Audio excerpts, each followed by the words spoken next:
Sun is beginning to set on the summer, but here tonight at the SAP Center in San Jose, Bellator MMA looking to deliver another night of Enfuego fights. And Bellator 226 culminates with the heavyweight championship of the world. Up for grabs, Ryan Bader, who blasted his way through the heavyweight Grand Prix to become Bellator's first simultaneous two-division champion, defends the heavyweight strap against Czech Congo. Bader's won 7 straight.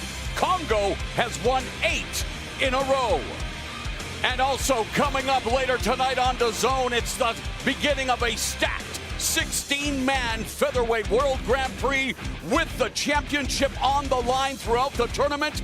And oh yeah, by the way, the winner also gets $1 million in cold, hard cash. We begin the tournament coming up later tonight, but here we begin Bellator MMA's prelims portion of the evening, and a total of 20 fights coming your way tonight. So settle in with yours truly, Mauro Ranallo, Big John McCarthy, the rest of the crew. We're getting things started now with none other than Michael C.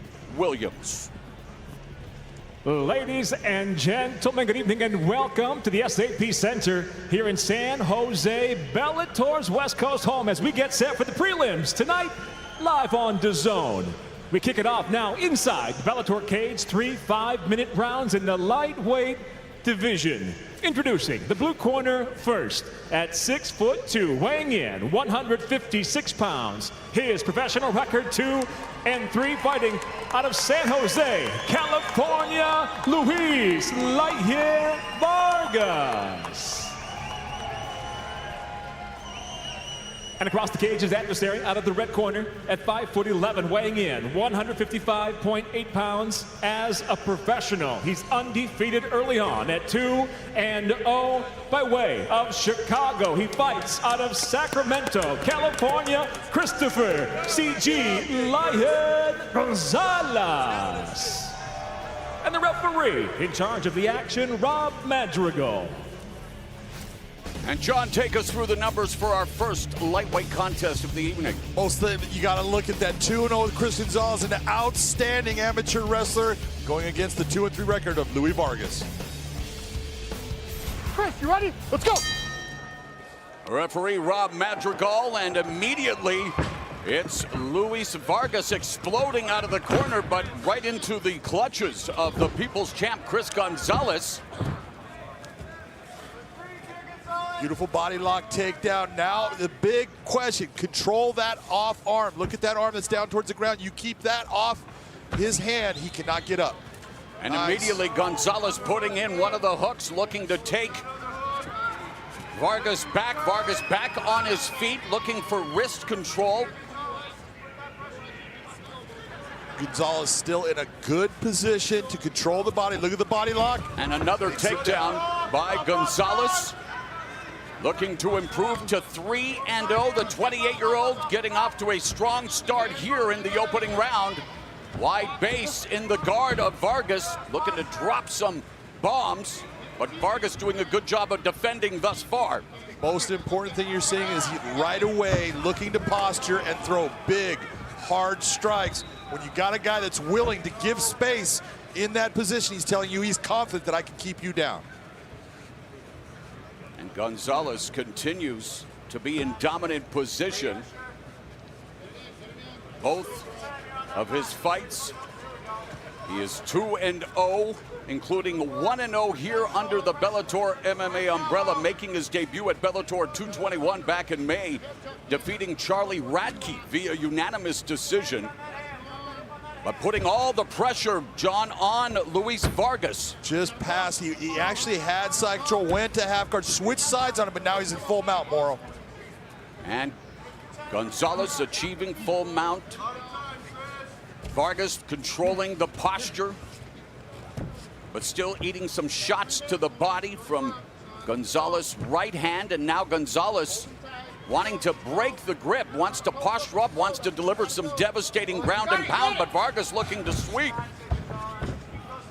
What Vargas is doing with his legs right now is not going to get him that sweep. He is doing certain things as far as he's pushing, trying to release the grapevines. You'll see Chris Gonzalez Great finding the leg. That's putting a lot of pressure from his hips down onto the diaphragm, making the breathing of Louis Vargas very difficult. Vargas 0-2 in Bellator, has been submitted both times, looking to move his overall pro record to the 500 mark, winning 2 of his first 5 fights, but he is in tough here against the People's Champ Chris Gonzalez, past the midpoint of the opening round, and Gonzalez has just controlled Vargas after securing the takedowns. He has moved himself to the dominant position of mount. Right now, there you go, moving himself past the arms. You can do that in a multitude of ways. You can frame your way out, utilizing your arms as a frame and pushing your opponent's head away.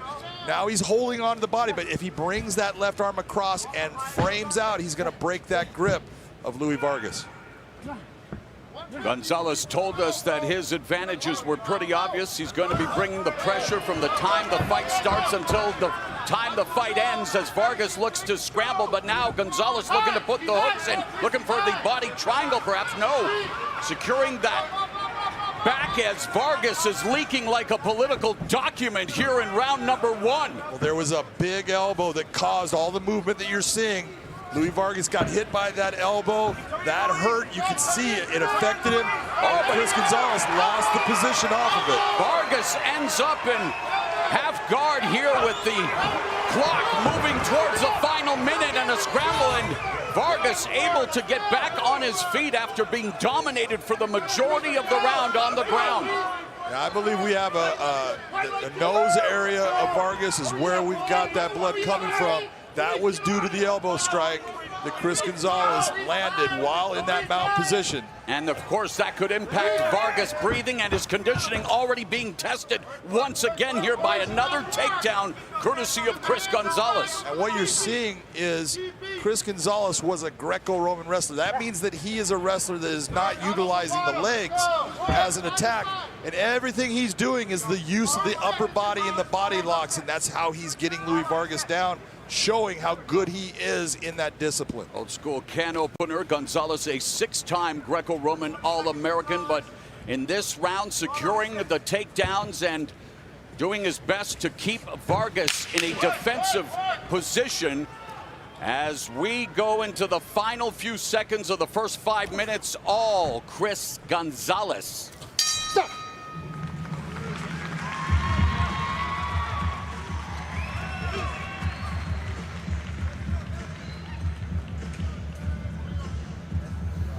Those lungs up, you take a seat. I'm handing this to you. You take a drink when you're ready.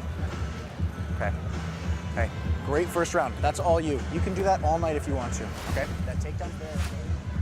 Here's that mount position, and there's the elbow, and look at him turn right away.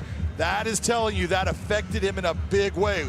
Watch the elbow come down right in the middle of the nose. That probably broke the nose, crushing it down.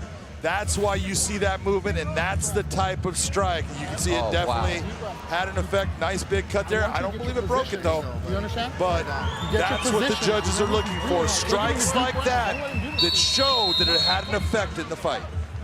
After 5 minutes, Luis Vargas already sporting a badge of battle here in the Bellator MMA prelims. Vargas seems to be relishing the fact that he'll have a chance to turn the tables here in round number 2, backing up Gonzalez. Gonzalez in the red gloves, Vargas in the blue gloves. How did you have it on your unofficial scorecard after 1 round, John? Well, there's no doubt. It was easy to say that Gonzalez won it. Your question is going to be, is it a 10-8 round? And I don't think that he had enough as far as damage in the round. But right into a full mount by Chris Gonzalez. And Vargas again finding himself on his back, trying to control Gonzalez's posture.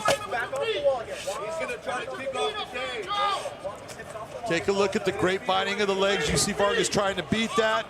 Then you'll see Gonzalez bringing his feet up tight. Now he's turning his back again. This is where Gonzalez needs to settle down, get your hooks. If it's seatbelt position, that's fine. Just relax and know that I'm in a good position and I can take my time. Gonzalez looking for his first submission win here in his 3rd professional fight, 2nd in Bellator MMA. Vargas looking to try to maybe even escape. Well, he's reversing it here, and he has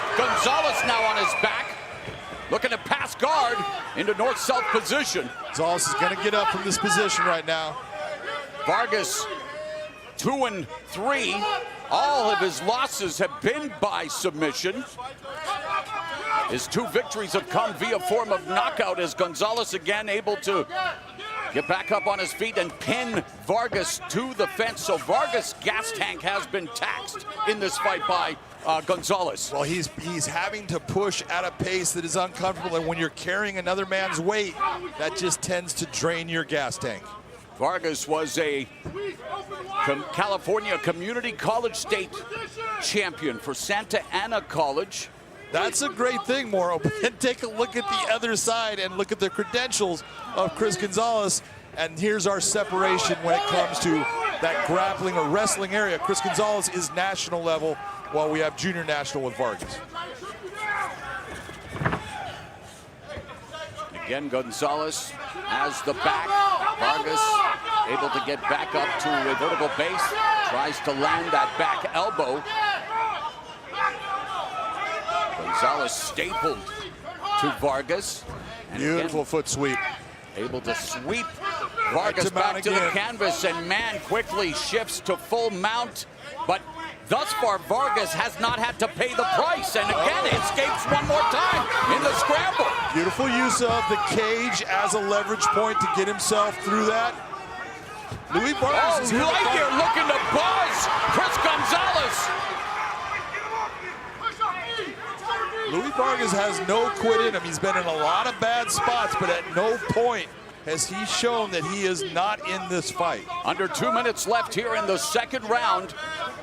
Vargas has had moments when he's able to create separation, but he's been unable to defend the takedowns of Gonzalez. Yeah, the body lock takedowns that Gonzalez is implementing in this is the difference in this fight. And any time that he clasps his hands around Louis Vargas's body, he is getting that takedown. Open, well now, yeah, open half guard, and we've seen Gonzalez make the move to full mount, trying to do so again here, and yet has been unable to capitalize, perhaps fishing for an arm triangle. Again, Gonzalez yet to enjoy the taste of a submission victory in the embryonic stages of his MMA career, but again has Vargas back. He needs to set his hips back, pull himself back. There you go. Now you're seeing that heavy hip pressure in the middle of the back. That creates problems for Louis Vargas. The 28-year-old Gonzalez trying to maneuver his way into a submission here against Vargas. Now he can go that arm triangle you're talking about. The arm triangle, and Vargas trying to stay alive. Blood, the crimson mask beginning to envelop his face. You saw Chris Gonzalez trying to implement that arm triangle from the mount position. It's going to be much tighter and better if you're able to get into that crossbody. Vargas proving to be double tough. Gonzalez continuing to grind away on the face of Vargas from this full mount. Vargas controlling the posture. Controlling the posture, trying to unwrap his legs from that grapevine. The hip bump doesn't move Chris off center, still has good position. In real estate, it's location, location, location. For Gonzalez tonight, it's been position, position, position. He's been dominant, but Vargas has also had his moments. Well, it's not so much that he's had moments that he's been in control of the fight. That's all you. What you're looking at is, at no moment, and Chris Gonzalez is doing a lot of work, at no moment is Louis Vargas breaking. He is still in the fight. He should have paid a bigger price, perhaps, for being in the position that he was in. There you go. That's the whole thing. He was able to survive. The bright side. Able to survive in those positions when it is not easy, when you really don't have the use of your legs to control your opponent's body. Meanwhile, let's not bury the lead. Chris Gonzalez utilizing his wrestling acumen. How can he make it count for himself in the third round, John? You know, everything he's doing as far as getting the fight to the ground is outstanding. All of his energy in passing to dominant positions is outstanding. It's just that when he gets that position, and then he's thinking of submission before position, he's got to settle down. Third and final round, let's go. The bell in third and final round. Don't need a crystal ball to predict that you probably have Vargas having to secure a knockout or submission in this third round. Yeah, or he's going to have a big round. But you do have Gonzalez ahead after he's up 2 2 rounds to none. You got to be very impressed with the cut man working, and Vargas' court has done a great job of making that cut a non-factor in the fight. And again, it's Gonzalez with the body lock.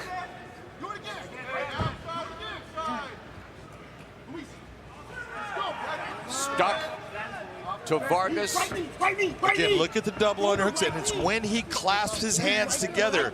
This is very Khabib Nurmagomedov-like in the fact that once his hands are together, he's in control of your body. He may not get you down on the first foot sweep or the first attempt, but it's a very difficult position for Louis Vargas to defend himself in. Vargas finding out what the human version of Gorilla Glue is like, John. That is exactly what it's like. There goes the hips. He almost had the foot sweep, bring it back the other way. Just an outstanding job of chain wrestling by Chris Gonzalez. Yet another takedown for Gonzalez. A real problem with Louis Vargas trying to hold on to Chris Gonzalez's head. Not a good thing, and he's got his arm laced on the far side.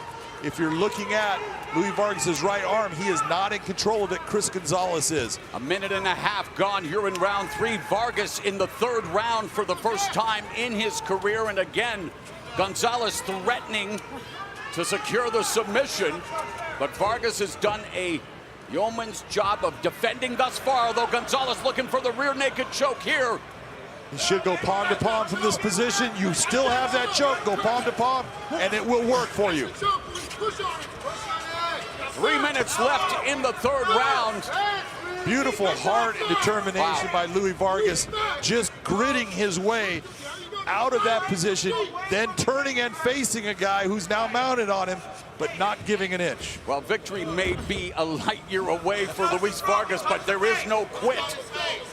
And he is again in this position with the full mount achieved by Gonzalez. Gonzalez unable to capitalize, John. Now he's having problems once he gets this position. He's looking for submissions. You can see him trying to set things up, and then he gets the position where he decides, I'm going to go for it, and makes a little mistake. Leg gets Learning out. experience, just his third professional That's exactly fight. it. And another escape by Vargas. And this is why, as a young fighter, you have these fights. A lot of people will have great credentials coming in, and people go, why are they not fighting someone with a better record or more fights? It's like, you've got to give them time to learn. 2 minutes left in the fight. Gonzalez momentarily backpedaling, but then again looking to change levels. To brawl by Vargas. Gonzalez, of course, representing a decorated team alpha male here in Northern California, while Luis Vargas is with the Dark Horse Gym, home of the NorCal Fight Factory. A couple of California competitors kicking off the Bellator 226 prelims here on Dazn. Gonzalez again with the waist lock, wanting to bring Vargas back down to the canvas. We got a spladle almost here tomorrow. Yeah. Beautiful maneuver. Oh, he lost it. But now into a crucifix position. Crucifix position by Gonzalez. Oh.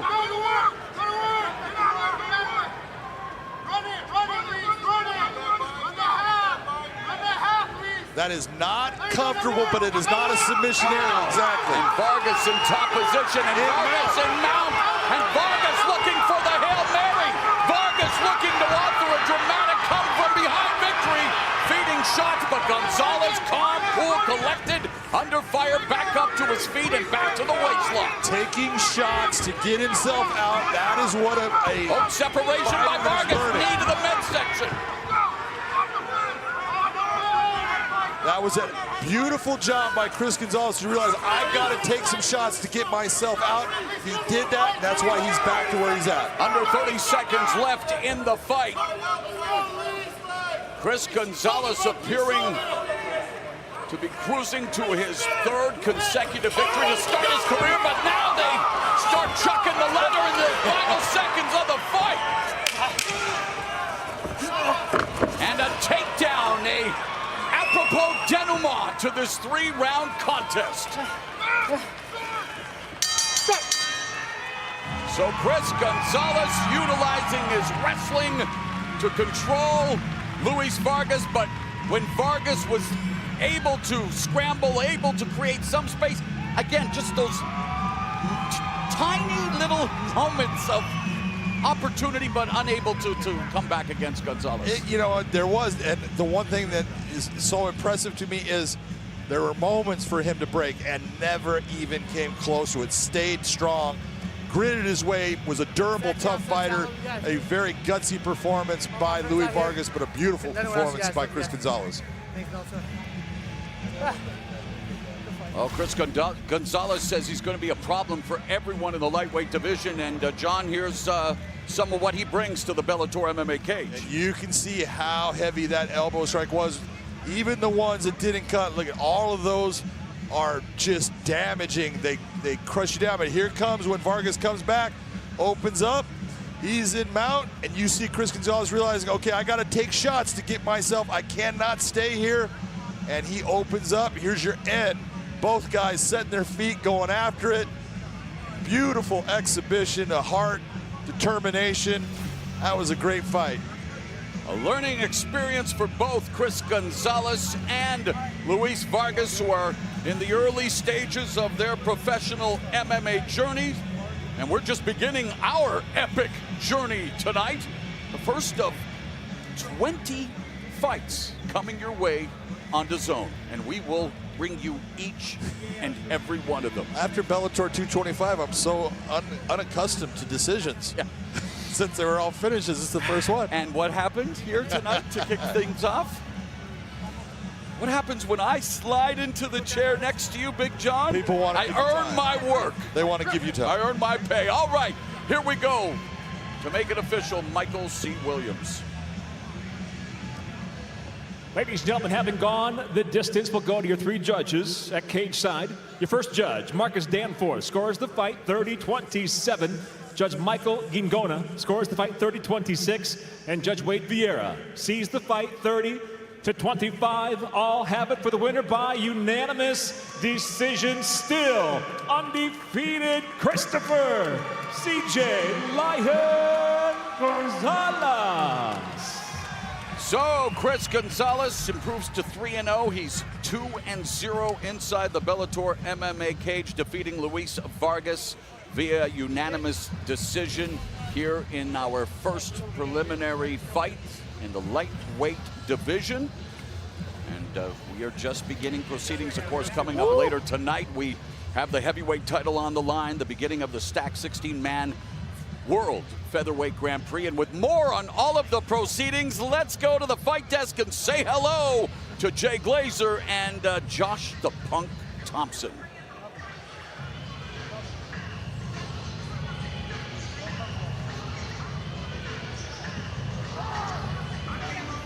So Chris Gonzalez making his way to the back of the cage. Understand that folks at the fight desk are waiting to hear from us, and we have our next fight getting ready. But let's change things. The GPS now says that I've got to go to Jen Brown backstage.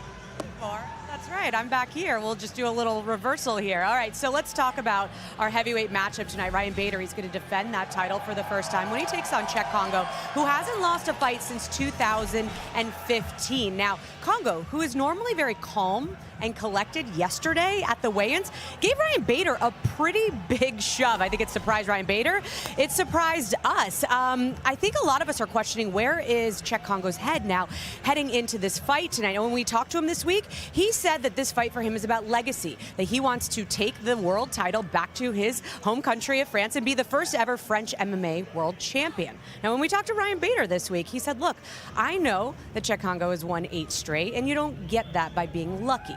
But he said, look, I feel like I'm just on a different level than Cheick Kongo. If you look at the last 10 guys that I fought versus the last 10 guys that he fought, he said, I'm just beating bigger names. So Moro, Ryan Bader, he says this fight tonight for him, it's about solidifying his championship and proving that he earned it.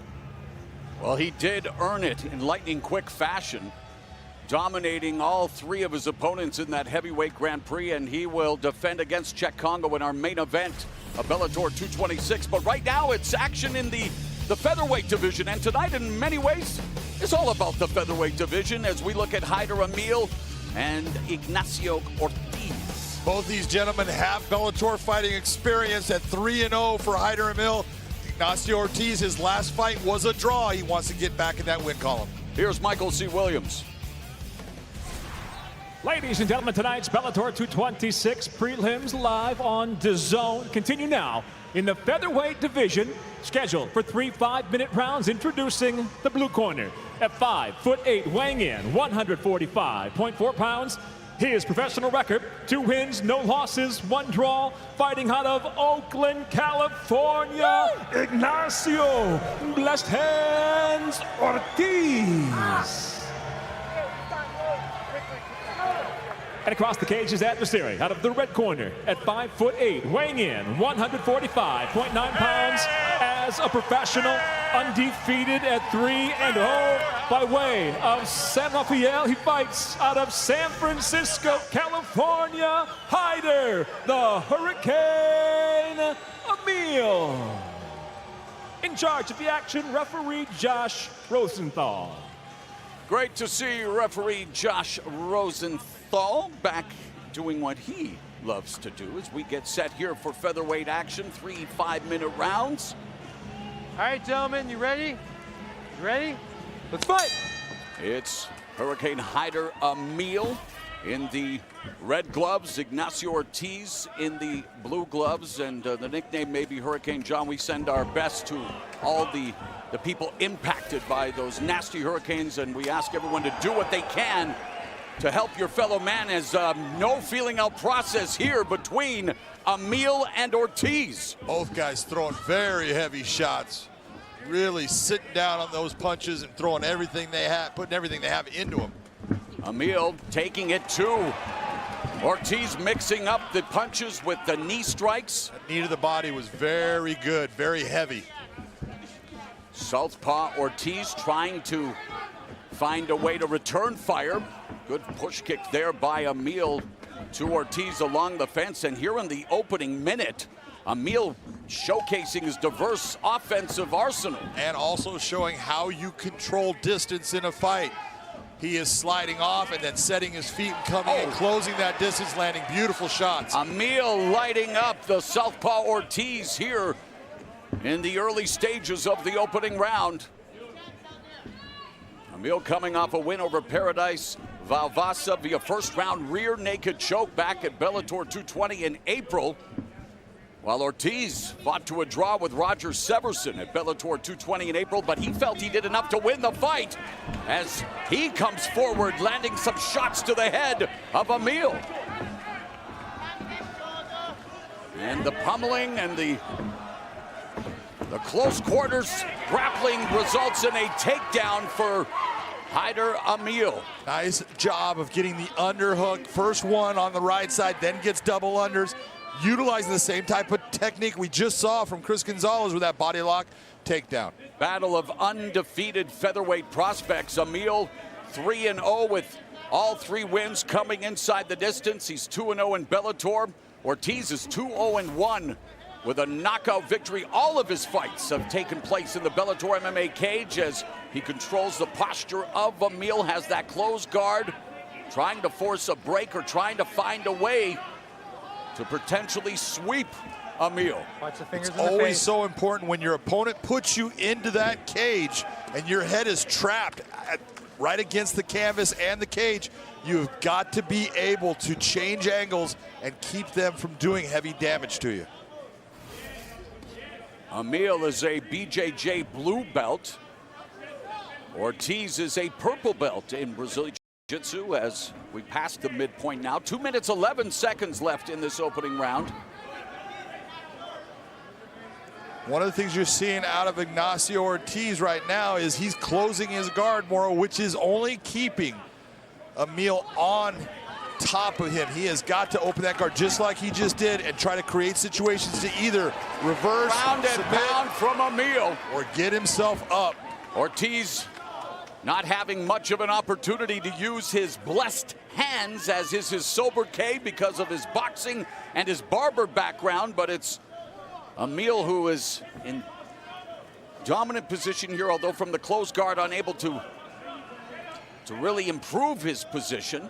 Yeah, when you're in that closed guard, you're not going to improve your position. You're the one that's holding your opponent on top of you. Now, you can keep them from damaging you, but he's not doing that because you see Emil getting that space and landing shots. And again, Emil wide base, back down now to the canvas. Ortiz busy from the bottom, but again, just those short, more than irritating blows, unable to really develop much power like these strikes from Emil. That elbow was more than irritating. That elbow was damaging. It hurt. You could see the effect. Position here now, and oh, what a knee up the middle by Emil on the break from the tie clinch. And Ortiz continues to stalk forward, straight left between the guard. Inside low kick by Ortiz. Ortiz has to try to make hay here with the 30 seconds left in the round. Ortiz is getting himself a little bit out of position when he's attacking with his strikes. He needs to be careful about keeping himself in line or creating the angle where he can strike and not be hit. There's a head kick grazing off the arm of Emil. 15 seconds left in the round. Short elbow strike.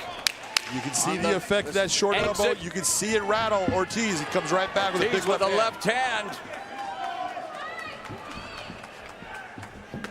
And that head kick blocked by Emil at the bell. Emil utilized a takedown, but also showed off a lot of diverse striking in that first 5 minutes. A lot. You're taking a look, and he had beautiful kicks inside, great elbow strikes, and his hands were busy in the stand-up. Okay.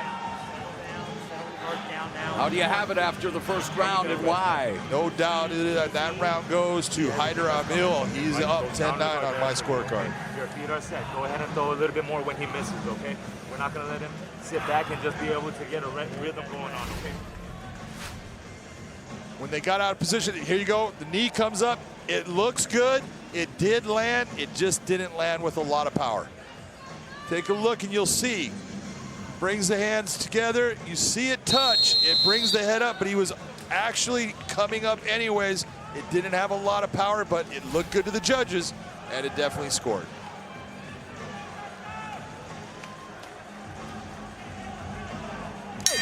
Bell in round 2 of this featherweight fight between Hyder Emil, 3-0. He's in the red gloves. Ignacio Ortiz, 2-0-1. He is in the blue gloves.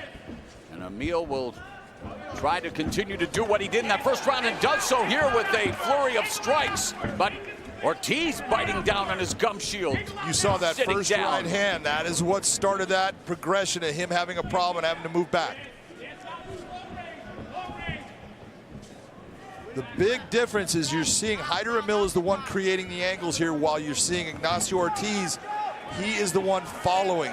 There's always going to be, secures the takedown. As Chael Sonnen would say, there's someone leading in the dance, and right now, Emil's the guy leading that dance. Ortiz looking to take advantage of this takedown as Emil looking to maybe wall walk, trying to escape, and gives up his back momentarily, but is back up to his feet, and we'll see what Ortiz is able to do from this position. Hands on fence.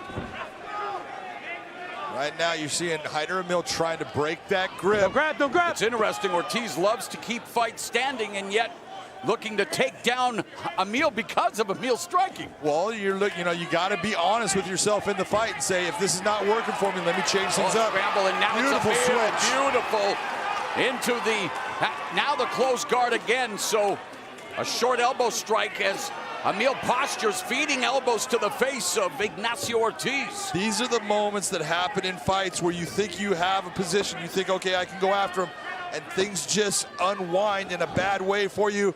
You've got to stay mentally strong, get yourself back out like you're seeing Ortiz trying to do right now. Emil representing the El Nino Training Center, the Scrap Pack, with the legendary Gilbert Melendez. Ortiz should let go of this reverse guard that he has.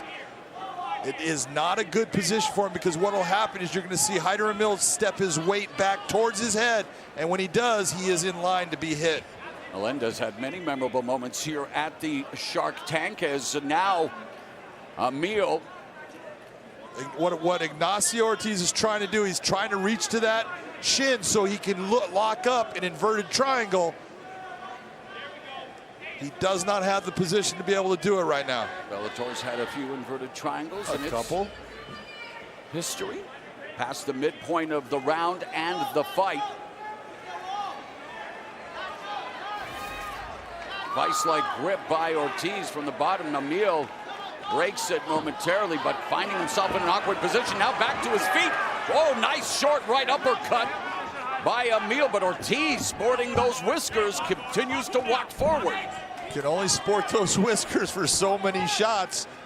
You cannot allow your opponent to have that open, free shot where you just saw that uppercut land. Neither of these featherweight prospects have yet to taste defeat. Both want to acquit themselves here under the bright lights. Getting things started, our second fight of the night here in San Jose, California. Another knee strike by Emil. And there's the left hand from Ortiz. Ortiz has yet to really put together his boxing, unable to do so with the shooting of Hyder Emil. Get into the legs. Now he's got both legs. You're going to see Ortiz either try for that Kimura grip. No, he just gave his back. Not a good position for him. Good job by getting back to your feet. Emil does have a rear naked choke victory on his record as they're both back up to the feet. Another left knee strike to the midsection of Ortiz. Hey, don't forget, Bellator MMA fans, you want the same gears that the fighters wear, right? So you can find the new official Bellator MMA gear, Kimbo Slice bobbleheads, and much more at BellatorShop.com. And both of these fighters shopping for another win here. There's an overhand left that lands for Ortiz. Unable to find the distance, however, and Emil doing a good job not keeping his head on the center line, moving his head left to right. Of course, if Ortiz can time the move, might be a different story. Front kick. But you can see Hyder Emil was looking to get a little bit of air. He was giving space, moving himself. Now he's got his air. He's going back after him. Not exactly a naked shot, but not the best shot either. Not the best shot ever. Good job by Ignacio. That's nice. going to be a good elbow. Elbow by Ortiz as he created momentary separation. It's those short strikes that cause you the most damage. A better round for Ortiz, but was it enough, Big John? No, it was not. And why is that? That is because, look at Ignacio Ortiz had his moments. He had his times when he was the guy that was controlling that fight and going after it. But overall, Hyder Emil is the man that wins that round 10-9. Here's that elbow we were looking at. Look at, boom, straight into Hyder Emil. That's a hard shot. Thrown beautifully. Don't throw the punch, throw the elbow. Nice use of his techniques by Ignacio Ortiz. Here comes the knee strike by Hyder Emil. Up inside, lands clean. Didn't do a lot of damage. Also, mix in your kicks, they need to be sharp. Find your combinations, reset, either with penetrate. Emil's corner telling him to find his combinations and to reset as we begin the third and final Last round. This featherweight fight between Hyder Emil in the red gloves, Ignacio Ortiz in the blue gloves. Both undefeated prospects as the southpaw Ortiz launches the left hand, closes the gap. Body kick on the exit by Emil, who then fires off a low inside kick. One of the things, if you're looking at the footwork, watch the footwork of Emil. He usually is stepping outside of Ignacio Ortiz's foot, which is giving him that straight line shot down the middle. Ortiz defends that takedown, has Emil pinned to the fence momentarily. Emil able to reset. And there's Ortiz coming forward with a lead, a right uppercut. That landed flush. That was a good shot by Ortiz. Ortiz now trying to develop a striking sequence, but it's Emil that has the better shots. More eye-pleasing strikes. Well, the volume is going to Hyder Emil, and he's actually landed what you could say are the heavier strikes. Now, not continually throughout. Ortiz has had his moments, but another left knee up the middle by Emil as Ortiz continues to put on the pressure. And yet there's a change in levels. Ortiz able to stuff the takedown of Emil at this time, but Emil works it. I thought Ortiz looking for that whizzer, but the takedown secured by Hyder Emil. Ortiz needs to make up his mind. Do I want to get up? Exactly. Don't settle for the position.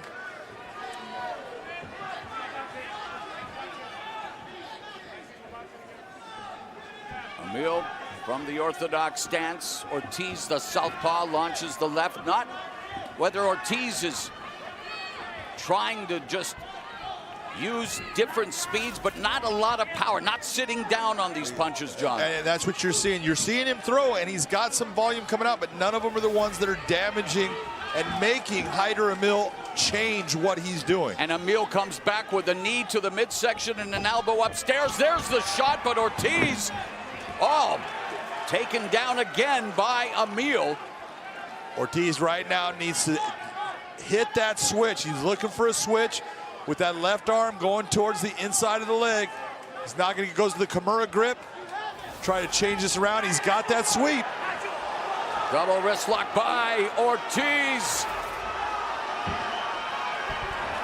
Ortiz was looking for his first submission, but Emil able to defend, but now on his back, Ortiz looking to make him pay. That was a beautiful use of the Kimura to not go for the submission, but to go for that reversal. He's got it. Let's see if he can open up here.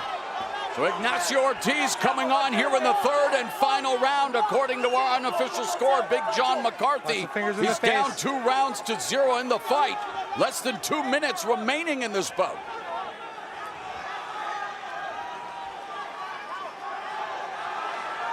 Hyder Emil had that underhook. That was a good thing for him to have. He let it go.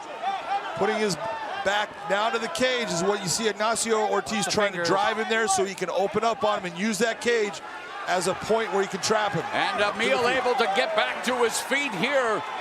1.5 minutes left in the round. Ortiz with some distance looking to change levels. And again, Ortiz trying to take Emil down when at times he's had a success standing. Emil looking for the Kimura. Little bit of everything here in this featherweight scrap. Well, you used it against me. I'm going to use it against you to get myself out. That's just what he did. Emil touching up Ortiz. Ortiz with a right hand. Single collar tie by Ortiz, trying to create some separation, maybe deliver a knee of his own. Has an opportunity here, but it looks like he's working for the takedown in the final minute. Yeah, he needs to open up. He's got to figure he is down in this fight. He's got to either go for the finish. If it is a submission, then work towards that submission, or open up with your hands and try to hurt Hyder Emil.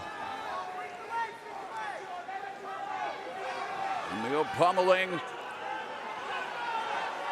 Some separation, but again, Ortiz just putting all of his weight on Emil along the fence. And you're right, John, he needs to create separation. He needs to start unloading on Emil. That's exactly it. You know, when you get in tight close, yes, you can hurt your opponent. But when you're tired and your opponent is pressing back, those opportunities just they're not there as often. Space will give you that ability to land the big shot. And again, Ortiz shoots for the takedown, defended. Well, he does get it in the final seconds of the third round. Nice takedown by Emil. Watch the fingers in the face. Clean break.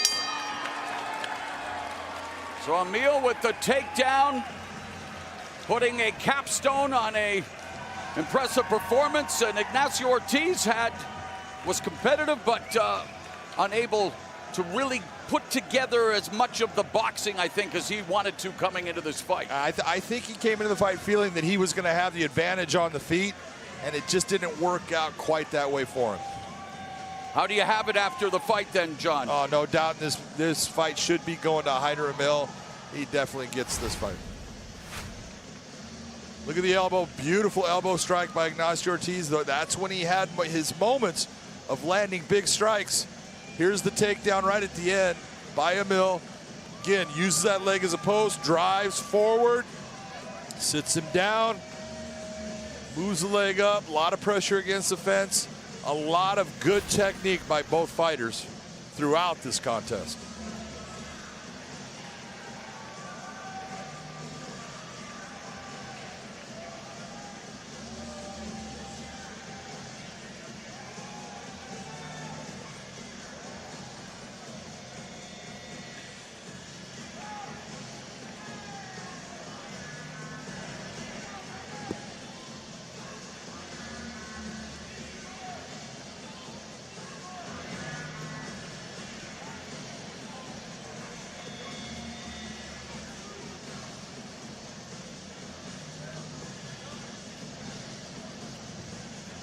Here's Michael C. Williams. Ladies and gentlemen, for the decision, we'll go to your 3 judges at cage side. Your first judge, Marcos Rosales, scores the fight 29-28. He sees the fight for Ortiz. Your second judge, Sal D'Amato, scores it 29-28. He scores the fight for Amir. Your third and final judge at cage side, Ron McCarthy, scores the fight 29-28 for the winner by split decision, Haider Hurricane Amir. It was a close shave, but Haider Amir defeats the Barber, Luis Ignacio Ortiz. Split decision. But at the end of the day, the right man won, right, Big John? Absolutely. There's no doubt that was 2 rounds to 1. I gave Ortiz the last round, but Haider Amir had won 2 rounds. That was his fight. All right, let's go back to the fight desk. All right, thanks, Maura. Appreciate it. Yeah, I was just trying to get out of Oakland. That was the problem earlier. And then me and Antonio Brown. Crazy day in sports. Crazy beginning to the featherweight World Grand Prix tonight. Right here, the first 4 fights we have, which one is going to shock you the most? For me, it's Sam Cecilia and Pedro Caballo, because those 2 guys right now are the electric guys. Guys that people don't maybe know, but Sam Cecilia will bite down on his mouthpiece, walk you down, and try and knock you out. Now, he says, because there's $1 million on the line, he's going to fight a little smarter, but he said that before. I doubt that's going to happen. But Pedro Caballo is someone who is not relatively known, but just an animal in the cage. Well-rounded, very, very good MMA fighter. Good on the ground, good on his back, good on the feet. Yeah, look, I'm looking at this Emmanuel Sanchez against Taiwan Claxton. Taiwan Claxton, 5-0. I think people don't know what they don't know about him. He could be a surprise in this entire tournament. I agree with you 100%. I think what people don't know is that he's only 5-0, and they know that he's 5-0. That scares them. They think, well, how's he going to fight someone like Emmanuel Sanchez? Emmanuel Sanchez is a savage. You know, but you've got Taiwan Claxton, who's a good wrestler, good ground and pound, flying knee knockouts, highlight reel walking, but he's only 5-0. So people are a little hesitant But to they pick want him. more film on him, right? Yeah, everybody wants more film on him. What about Boris? Boris is on this card also. We saw what he did to Pico in his last fight. This guy's never, ever lost in combat sports. Yeah, you're still in my lines. I was supposed to say that. Oh, you're going to say it in the main card, don't worry. No, look, overall, the guy's boxing, never lost. Kickboxing, never lost. Combat sports, never lost. MMA, never lost. This guy's the real deal. Couple highlight reel knockouts, flying knees. We saw in his last fight against Aaron Pico. Great competitor, but honestly a technician. Right, well, he's going against a technician himself and a former champ in Pat Curren. With that, we're going to send it down cage side. Moro, let these fights continue to roll on, brother. All right, Jay, thank you very much. We got a catchweight contest coming your way at 175 pounds. Abraham Vasau, 2-0 in Bellator, 5-2 overall, taking on the debuting Renato Alves, who brings a 5-4 record to the Bellator MMA cage. Abraham Vasau, this guy has got power in his hands. 5 knockouts in those 5 wins. And Alves is a guy who you have to be careful with on the ground. Here's Michael C. Williams. MMA, the prelims tonight here at 226. Now go to a catchweight fight at 175 pounds. Introducing the blue corner first at 6 foot, weighing in 172.9 pounds. His professional record 5-4 from Nova Aripuana, Amazonas, Brazil. Introducing Renato Valente Alves. And across the cage, his adversary out of the red corner at 5'11", weighing in 178.8 pounds as a professional. 5 wins, 2 losses, fighting out of San Francisco, California, Abraham Vasau. And the referee in charge, Frank Trigg. This is Abraham Vasau right here. Works his way out of the armbar. You see the power when he hits people. He hurts them. Big, powerful right hand. He is a guy that is explosive, and when he hurts you, he finishes you. You have to be aware of where that right hand is at all times. He puts the ow in Vasau as we begin this first of 3 rounds at a catch weight, 175 pounds. Vasau in the red gloves, Alves in the blue gloves. Hey, my former Pride Fighting Championships broadcasting partner, Frank Trigg, is your referee. One of the things that is funny about Vassal is he has a southpaw stance, but he has got more power in his right hand than his left, so someone talked him into being that southpaw. Vassal in the red gloves, Alves in the blue. Alves coming off a split decision loss to Ricardo Chavez at a regional show in March of this year, while Vassal 2-0 in Bellator, both first round knockouts, as we just saw evidence of that before this fight got underway. And now Vassal from an orthodox stance, just testing the waters, avoiding that head kick attempt by Alves, which is his way of testing the waters. A little high for the pool. Alves is a guy you're going to see. He likes to set up his hands. His takedowns come off of him utilizing his hands. He likes to drive guys towards the cage. When you look at Vassal's overall record of 5-2, 7 of his 8 fights have ended here in the opening round. So does not get paid by the hour, using some footwork, trying to find a way to close the distance against Alves. Alves backing up, now coming forward, exploding with a combination that missed. Vassal told us that his biggest strength is his ability to stay calm under pressure. Best at doing me in the cage. And John, last time I checked, you don't want to be the next anyone. You have to be. You can only be the first you. That's it. It's all about, look at, go do what you do best. Don't worry about so much what your opponent does. You've got to do what you do. Just past the 2-minute mark here in the opening round. Very much a feeling out process. In the opening round, very much a feeling out process. And Vassal resets. Southpaw moving forward. Keep it up, keep it up. Low, a little south of the border. Let's go, let's go.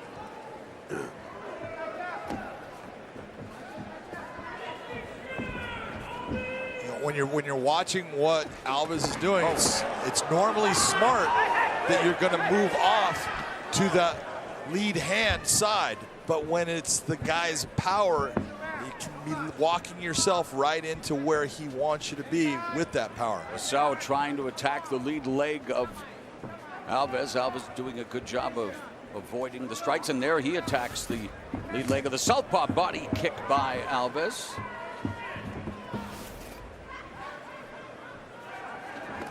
Coming up on the final 2 minutes of the opening round. Alves keeps giving ground, but he's changing that angle, trying to make it to where if Vassal is going to touch him, he's got to reach and extend and possibly overextend, which is going to allow him to have that counter. Alves fighting out of Brazil. Vassal fights out of San Francisco, representing Dragon House MMA, while Alves represents Rogue Empire. Trainers Eugene Jackson. That's a blast from the past right there. The Wolf. Ow!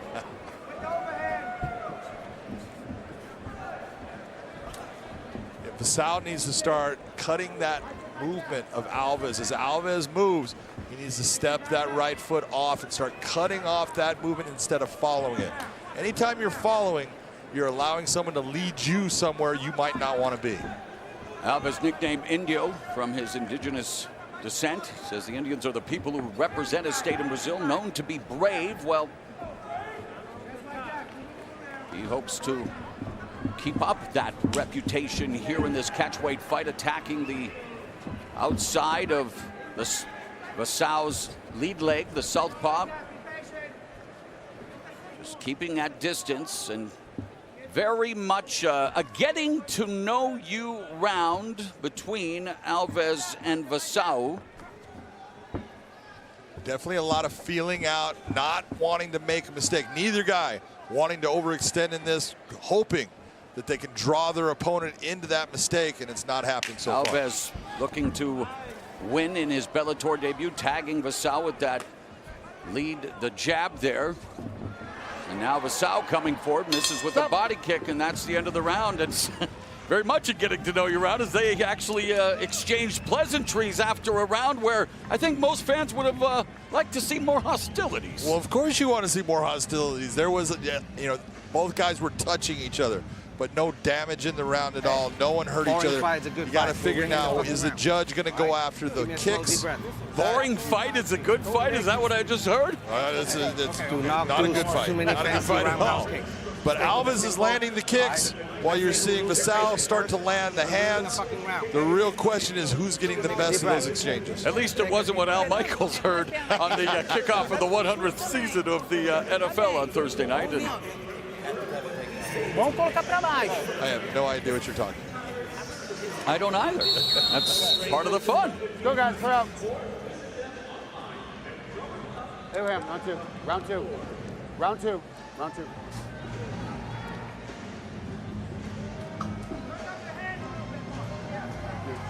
Thank you. Ready? Ready? Fight! Second round between Abraham Vassal, 31 years of age, 5-2 with 1 no contest, 2-0 with 2 knockouts. Here in Bellator for the first time, goes to the second round during his Bellator MMA tenure against Alves, making his debut. Alves exploding with that looping left hand. Give us your unofficial score after 1 round, Big John. Unofficially, I have Alves up. I give them that he landed the better shots with his kicks to the legs and to the body than I got out of Vassal. He gets the round 10-9.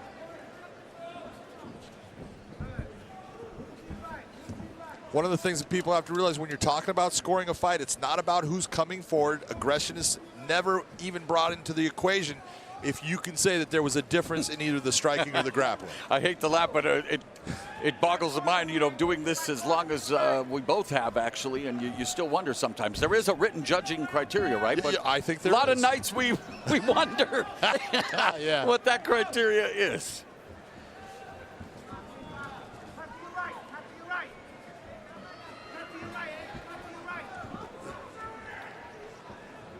All right, Big John, earn your keep. What's going on here in this fight? Again, the biggest mistake that I'm seeing out of Abraham is he's following.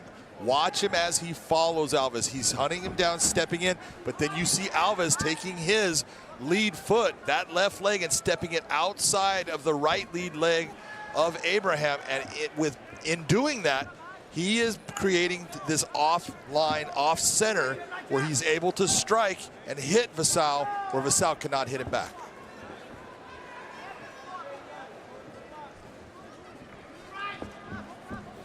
Vassal walking down Alves, but not closing the gap, trying to find distance, but both of them keeping their proverbial strikes for the most part in their pockets, exchanging leg kicks. A lot of respect, and I understand there is still a lot of strategy at work, but it's a fight, John. You know, it is. You know, you're supposed to go out there and try to put your opponent away, but it's, you know, sometimes it just doesn't happen, and there's reasons why.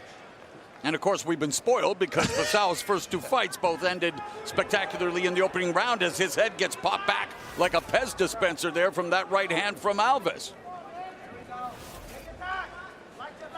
The big thing to watch is what we're seeing right now. Again, that footwork is the difference in allowing Alves to strike and to not be hit. He's not getting hit by a lot of what Vassal is throwing.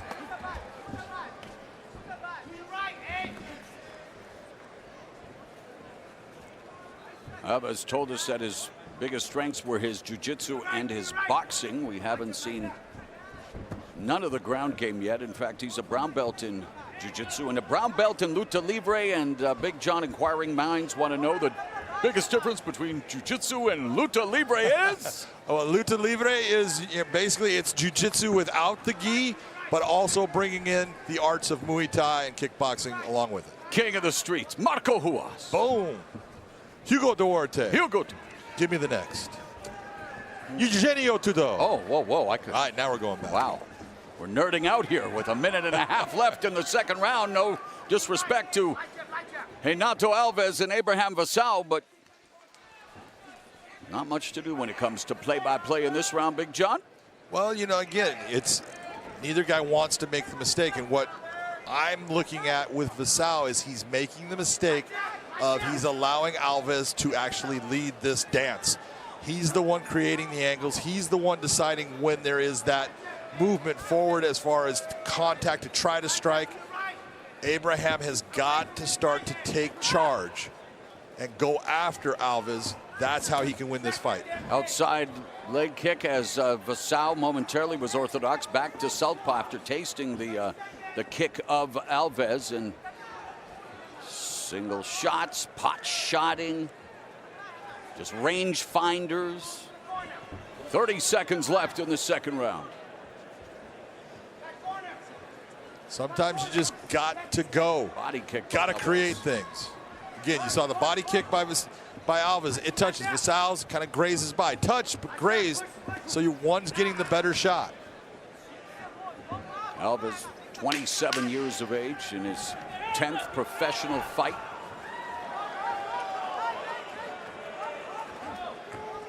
And we are through 2 rounds in San Jose. I think they may touch themselves more when they're at the end of the round exchanging fist bumps and hugs. Fans getting a little restless here in San Jose, John. They're not all barn burners. I need to be aware of it. Listen, we're winning the fight. And it's funny, in watching Vasal's corner here, just asking, am I winning in this? You're winning. That is a bad mistake by a corner man to tell your fighter that you're winning when they have no idea. So who is winning on your unofficial scorecard? Unofficially, I have Alves winning. Why? Because he's the guy that's landing the better strikes, even though none of them have landed anything damaging. You look at volume and you look at where the strikes have actually landed, and if they landed to a legal area, Alves is the guy that's done the better work. Heavyweight title fight in the start of the 16-man featherweight World Grand Prix still to come later tonight, 10 Eastern, 7 Pacific, here on Dazn. We are at the Shark Tank, and you talk about a shark-infested featherweight division. Can't wait for the Grand Prix. Can't wait for the heavyweight title fight. And we are set here for round 3 in this catchweight affair between Abraham Vassal in the red gloves and a Nato Alves making his Bellator debut all the way from Brazil in the blue gloves. The one thing I do know after watching Abraham Vassal's fight, he has the power to end this at any moment. He has heavy hands, both his left, but his right especially. He lands that hand, he can hurt anybody.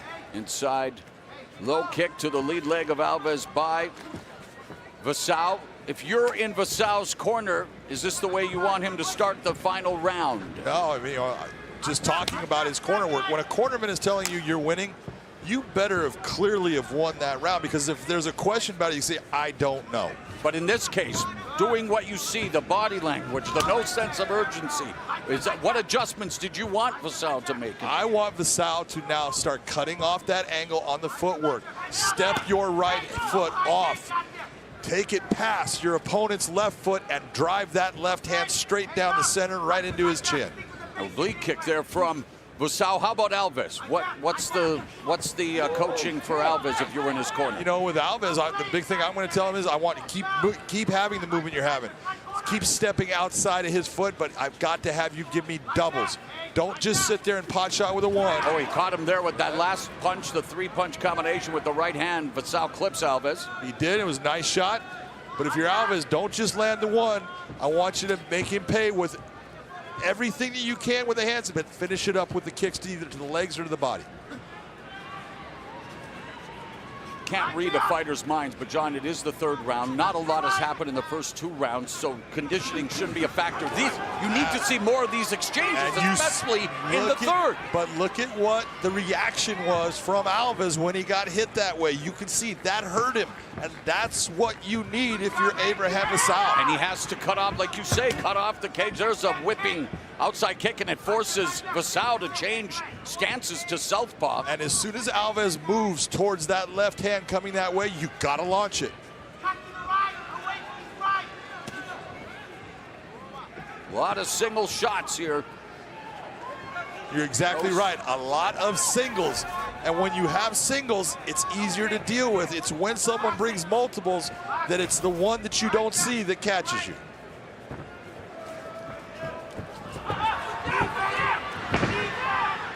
Not the form of entertainment where singles matter here as, oh, he's holding on to the top there.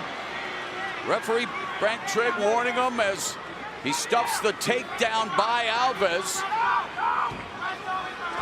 And Alves looking to run the pipe. He does with a single leg, and Alves now in full mount. So with under 2 minutes remaining, the fight comes alive with Alves in dominant position. Please be careful of getting too high on the back. Alves looking for, he has 3 rear naked chokes, looking for his 4th. All 3 of his submission wins have come via this, the Mata-Leão in Brazil. He's got that in place, he's utilizing that. See that hip squeeze? That's the difference, it's done. It's over, Frank Trigg steps in. Renato Alves wins his Bellator MMA debut via 3rd round submission. So as I was saying, exciting stuff here tonight between Alves and Vassal, John. Exactly, watch the setup here. You see he's in mount. You see Abraham starting to turn, gets a little bit high, brings himself back, but immediately goes towards that Mata-Leão, as you were saying, Moro. His hand is not quite in position, but here, look at the hip extension. That's what drives his body and creates the pressure on the carotid artery that puts him unconscious. That was a beautiful finish by Alves. Renato Alves improves to 6-4 with his 4th rear naked choke victory. And that sends Abraham Vassal to his first loss in Bellator. He drops to 5-3 overall, 2-1 in the Bellator cage, and it'll be interesting to note what Vassal sees when he goes back and watches this fight as part of his education. Well, you know, look at the main thing when we talk about all the time. If you end up, it's not a loss if you learn from it. Impressive victory for Renato Alves. Let's make it official with Michael C. Williams. Ladies and gentlemen, inside the Bellator cage with the rear naked choke in tight, it comes to an end officially. 3 minutes, 36 seconds, round number 3. The winner by submission, Renato Alves. Renato Alves now 1-0 in Bellator with 1 submission win. As we continue here this evening at San Jose Shark Tank, the main event coming up later tonight here on Dazn. Ryan Bader making the first defense of his heavyweight crown against Czech Congo. Bader's won 7 straight, including the Bellator Heavyweight Grand Prix, to become Bellator's first simultaneous 2-division champ. Czech Congo's won 8 straight. And speaking of simultaneous 2-division champs, Patricio Freire will be defending the featherweight title throughout the tournament. He'll be in action September 28th, defending against Juan Archuleta. But tonight we begin proceedings in the stacked 16-man featherweight World Grand Prix. The title and $1 million up for grabs. Let's go to Jen Brown. Well, thanks, Moro. And speaking of champs, tonight we have 2 former 2-time champs competing tonight in Daniel Straus and Pat Curren. And both have said that they have found this renewed motivation. Look, both of these guys have kind of dealt with some adversity over the past years, but it's that newfound purpose they talked about with us this week. Daniel Straus talked about his daughter, Michaela, his 7-year-old daughter. He told us his story. He said, look, you know, when she was learning to ride her bike, she would actually fall off. And I'd get over to her and she'd stand back up and say, Dad, I'm good. I'm okay because I'm a Straus. And he says that is the reason why he fights. It is the ability to show her that no matter what, you can get hurt, you can get knocked down, but it is important to get back up. Now, Pat Curren, when we talked to him this week, he also talked about his family and being a part of that newfound purpose. He said, when I used to fight for myself. But now that I have my son, his son Lucas, he's just 1 year old, and the ability to set up his family for the rest of its life with that $1 million should he win, well, he said, Moro, that is all the motivation he needs. Looking forward to that fight and all of the matchups in the Featherweight World Grand Prix. Here's a Bay Area MMA veteran making his way to the cage, Intensity James Terry. Remember him back from the Strikeforce days as we get set for this welterweight matchup. Terry taking on Botsumbrel Daugderch, and you're welcome, John. Thank you for the Daugderch. 30 fights for James Terry at 38 years of age, and only 5 fights for Daugderch at the age of 32. It's hard to say his name. Will he prove to be a hard out against James Terry? We're about to find out. Here's Michael C. Williams. For those joining us on the Bellator MMA Global app, we welcome you to San Jose. The prelims here at Bellator 226 continue. Welterweights inside the cage set for 3 5-minute rounds. Introducing the blue corner at 5'8", weighing in 171 pounds even. His professional record undefeated, 5 wins, no losses. From Bayonhanga, Mongolia, he fights out of San Francisco, California. Introducing Batsumbel, the Mongolian Falcon Daugavich. And across the cage, his adversary out of the red corner at 5'10", weighing in 169.7 pounds.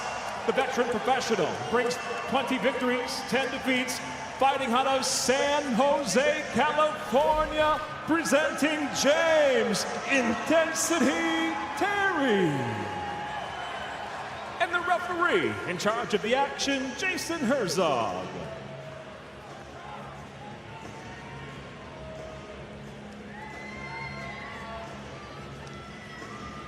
Jason Herzog, a referee, 3 5-minute rounds in the welterweight division. Fight.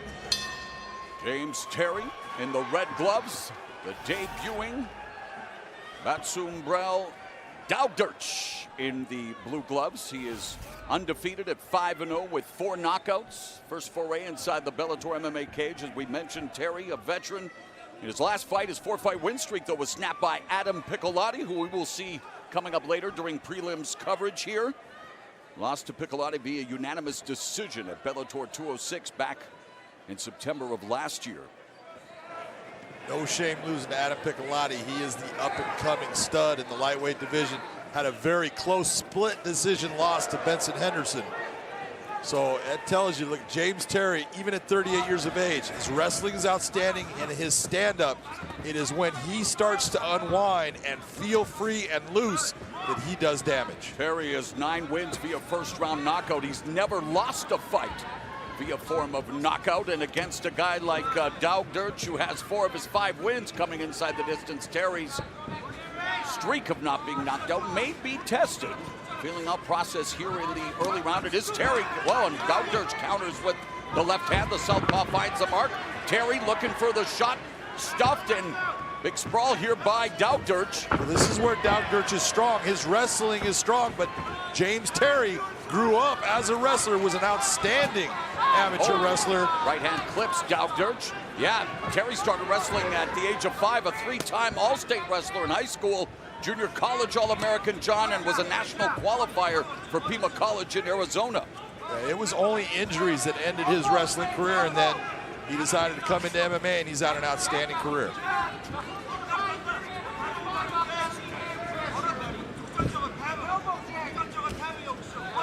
Mongolian Falcon Daugavich, representing his native country of Mongolia, attacking the lead leg of Terry. Made that kick count. Finds himself along the fence. Trying to circle out, but Terry keeping him on. What a solid left hand that drops Terry. Flash knockdown. And Daugavich now all over Terry and delivering some left hands.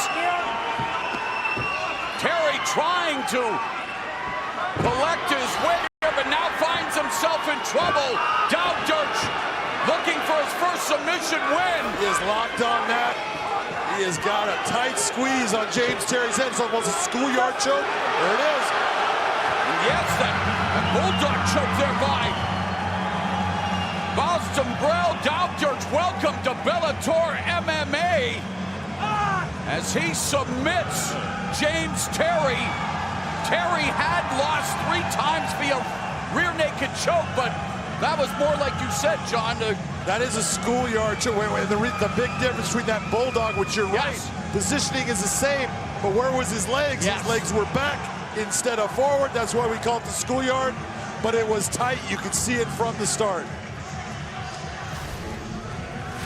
Watch the shot here. This left hand, that landed clean. That's what put James Terry in the position where he was struggling from that point on. Clean, straight left hand down the pipe, puts James Terry on his can. You see his hands going back, which is telling you his brain's still there. But when he gets his arms stuck here trying to get over the top, he gets you see James Terry get in a position where now Dazn grabs a hold. That is tight, and he's using all body strength with his weight on top, squeezing hard. Too much for James Terry. Outstanding victory for Dazn. Dazn, big step up in his 6th professional fight, submits 31-fight veteran James Terry. That's how you make a first impression in Bellator MMA. Let's make it official with Michael C. Williams. Ladies and gentlemen, inside the Bellator cage, the tag comes by way of a Bulldog choke officially. 2 minutes, 43 seconds, round number 1. The winner by submission, Batsumberan, the Mongolian Falcon. Mongolian Falcon soaring in his Bellator MMA debut. Someone to watch in the welterweight division as we go back to Jay and Josh. All right, thank you, Mauro. Later on tonight, we have the first round of the Featherweight World Grand Prix and our final fight of this first bracket of the night before our Heavyweight Championship of the World. It's Daniel Straus against Derrick Campos. Daniel Straus may be the comeback kid for Bellator, Josh. One of the biggest and most heroic stories, I think, and not just in MMA, but in all of sports. I mean, basically the doctor told him he was paralyzed after his motorcycle accident. Which was less than 2 years ago. Yeah, it was less than 2 years ago. And then comes back and decides his first fight back is going to be at 155 against Shane Crutchin. Gets a beautiful draw. He drops him, gets a beautiful submission, jumps to the back, rear naked choke. Nice work by Daniel Straus, but that's at 155, okay? And he came back. That's where his mindset was. Now he's back at 145 at the weight class he was the champion at. And I can't wait to see how he performs tonight, because when I talked to him last fight, he said he was only 60%. This time I talked to him, he said, I'm only 75%, but I feel as close as I've ever been to 100% in my whole career. And he is a 2-time world champion there for Bellator, but he's going against Derrick Campos, where we're hoping to see the old Daniel Straus. Campos is hoping to see a new Campos. Yeah, look, Campos is on a little bit of a skid, but the thing with Campos, the last time he was on a little bit of a skid, he came back and won 4 in a row. Need I remind you, this tournament, if you win 4 in a row, where are you? You're the champion. Got $1 million in your pocket. That's all I gotta say. But he looked different yesterday than weigh-ins also than he normally does. So I did a fight with one of his last fights where he was weighing in over in the UK. When he looked flat. And I asked him why. And he said, because I've been working 14-hour days pulling steel. That's what my job is. I have to do that. So when he said that, I said, you need to figure it out. You're either all in. Fighting's not slapping a puck around or throwing a football, Jay. Okay? The reality of this is the hurt business. Okay? You're either all in or you're all the way out. And so he said, you know what? After that, he quit his job, got ready for this. This tournament was announced, and he said, no better way to do it than right now. $1 million on the line. Was that a shot at me before? 100% it was. Okay, I like you. You have me at hello. Mauro, please take it away from us. Gladly, my friend, as we begin, look here at the bantamweight matchup. The tail of the tape, Big John McCarthy. It'll be Cass Bell battling Isaiah Rocha. You can see both fighters undefeated, both tall for the weight class and long reaches, but they match up very well. Here's Michael C. Williams. Tonight here in San Jose, we'll go now to the bantamweight division, scheduled for 3 5-minute rounds. Introducing first, the blue corner, at 5'8", weighing in 135.1 pounds. His professional record early on stands at 1-0 from Arroyo Grande, California, presenting Isaiah Big Brother Rocha. And across the cage, his adversary out of the red corner at 5'10", weighing in 135.6 pounds. As a professional, undefeated as well. He brings 3 victories without a defeat, fighting out of Humboldt County, California, presenting Cass Bell. In charge of the action, your referee, Mike Beltran.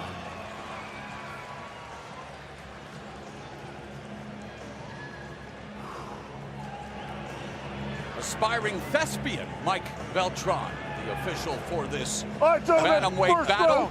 You ready to fight? You ready to fight? Hell, go. Caspel in the red gloves. He is 3-0. While Isaiah Rocha in the blue gloves, 1-0 with 1 knockout. All of Bell's victories have come inside the distance. 1 knockout with 2 submissions. In his last fight, he stopped Peter Ishiguro via second-round TKO at Bellator 220 in April. Caspel has a very, very effective ground game when he hits the ground.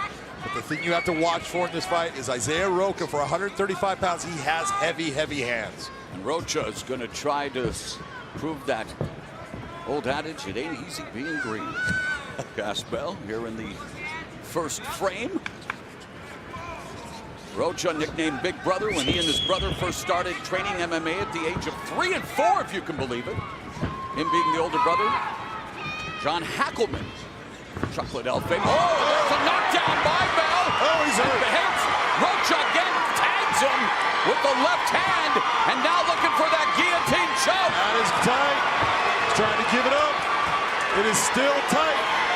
He needs to get his legs inside the hold. You see him bringing it over. That's a nice tight guillotine still. Looking for the second guillotine. Look at his career. He does it. Caspel making short work of Isaiah Rocha. First round submission, improving to 4-0 with 4 finishes.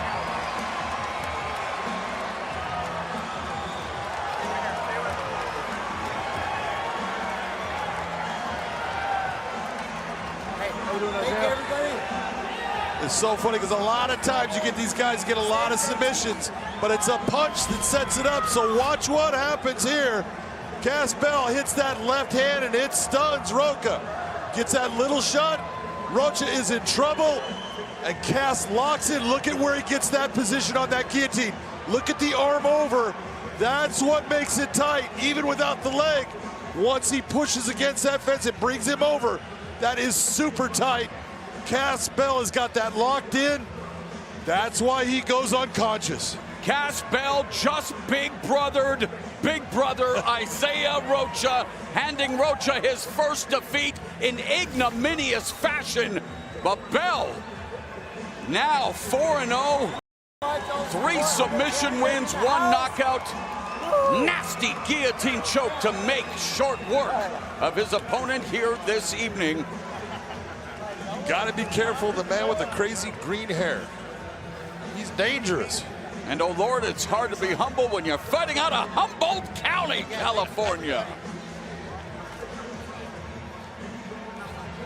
Wow.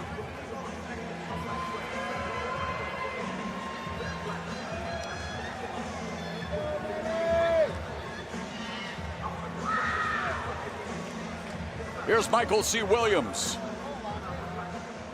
Ladies and gentlemen, inside the Bellator cage without a tap. The guillotine ends it officially 1 minute, 21 seconds. Round number 1 by technical submission. The winner, Caspel. And the Bellator MMA fans want more Caspel, as he is 4-0, 4 finishes, charismatic, obviously has a flair of his own, and there's the sportsmanship that we always love to see in this, as Josh Thompson puts it, the hurt business. And speaking of Josh, let's go back to the Punk and Jay Glazer. Thanks, Burrow. Hey, Punk, you've been around this game for a long time. So has Pat Curren. He's on this card tonight. 2-time Bellator featherweight champion. He's in this bracket tonight. He takes on the undefeated Adam Borics, who last we saw him knocking out Aaron Pico earlier this year. But let's start with Pat Curren. Again, this guy has not been stopped since 2009. 31 fights, 2-time champion. What does he need to do tonight to take that next step in the bracket? Well, he had a long layoff, trying to get his life together, came back, had a fight against AJ McKee, during that time in the AJ McKee fight, you could just tell it wasn't, I wouldn't call it ring rust, he just wasn't ready at game pace. When we're talking about game pace, you know football, Jay, right? A little bit? I do a little bit. So when they talk about I've heard of it. Yeah, game pace is different than practice. And so when he was training that whole situation, when he got in the cage against AJ McKee, you could tell he was a tad bit off rhythm. And you can't be slow with AJ McKee. No, you cannot be slow. Adam Borks is the same exact way, though. So with Pat Curren, he needs to make sure that he's not waiting around for Adam Borks to make a mistake. He's probably the #1 technician in this whole tournament with his boxing, his wrestling, his grappling, everything. He's one of the Curren is? Yeah, Curren is. He's one of the most well-rounded guys in this tournament. All he needs to do is keep his defense tight and land the shots and not wait. All right, Adam Borks, you like the line. I'm going to give it to you right now. Go ahead. What's your line on him? He's high flying. No, what's your line? You yelled at me before. Has never lost. No one really listens. Go.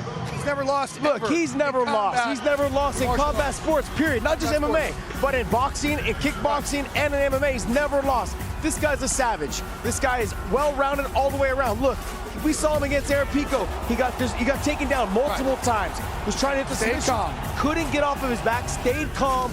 Finally got back to his feet. Started off the 3rd round, flying knee, walked right into it. Eric Pico did. Highlight reel knockout. That's not his only one. He has one from before as well. Hey, if you want to get on Ballers, you're going to have to follow the script. Yeah, you talking about scripts is comical.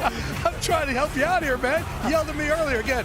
Borks, he is a guy that's never lost in combat sports, trying to take out a 2-time champion. Moro, take it back from us.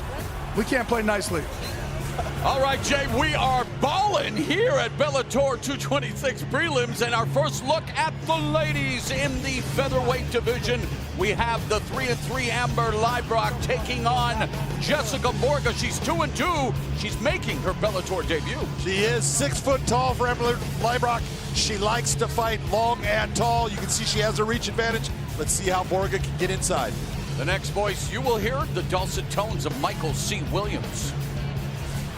Bellator 226, the prelims from the SAP Center now go to the featherweight division, set for 3 5-minute rounds. Introducing the blue corner at 5'7", weighing in 144.7 pounds. Her professional record 2-2, fighting out of Lakeland, Florida, presenting Jessica the Black Borga.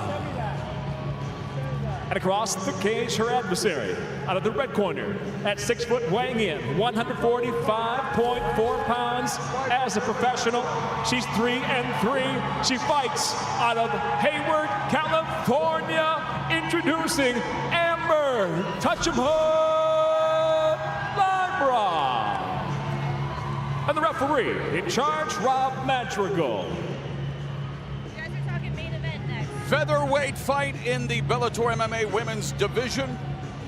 Referee Rob Madrigal. Amber Laibach, she's 1-2 in Bellator. She's in the red gloves and touches gloves with Jessica Borga, who's in the blue gloves and doing the investigative journalism that we all do, John. I found out that Amber Laibach is not suffering from arachnophobia, so she will have no fear against Black Widow. There you go.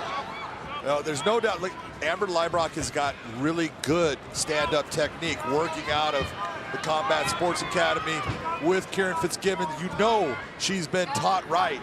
The big question for Borga is, you've got to say that I'm going to bully Amber. I'm going to push her into the cage like she is right now and create a dirty, grimy fight. That's how I get my win. And Laibach turns the tables, pinning Borga momentarily to the fence. Laibach coming, well, actually he's lost back-to-back fights in Bellator, both via TKO to Amanda Bell and Arlene Blenko.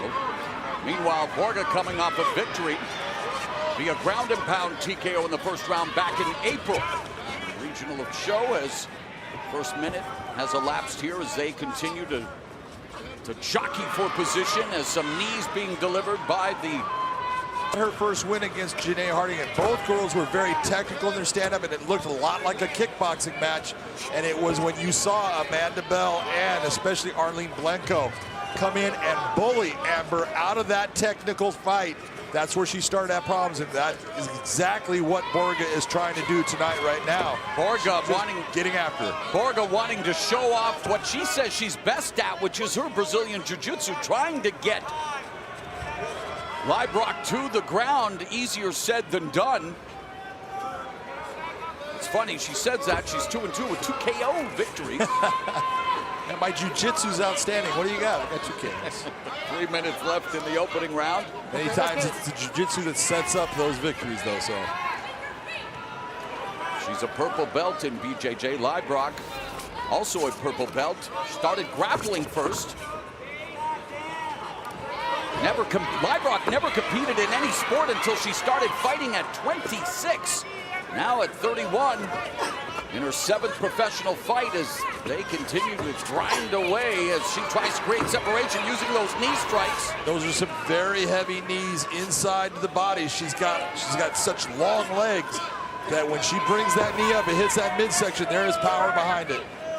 And speaking of power, they're working, if this were a video game, they're working on their power bars and diminishing it here with all of this close quarters battle, and Laibach again launching knee strikes. Meanwhile, Borga turning the tables again, trying to look for the ankle pick. Well, both girls working out of what we say is a 50-50 position in the clinch.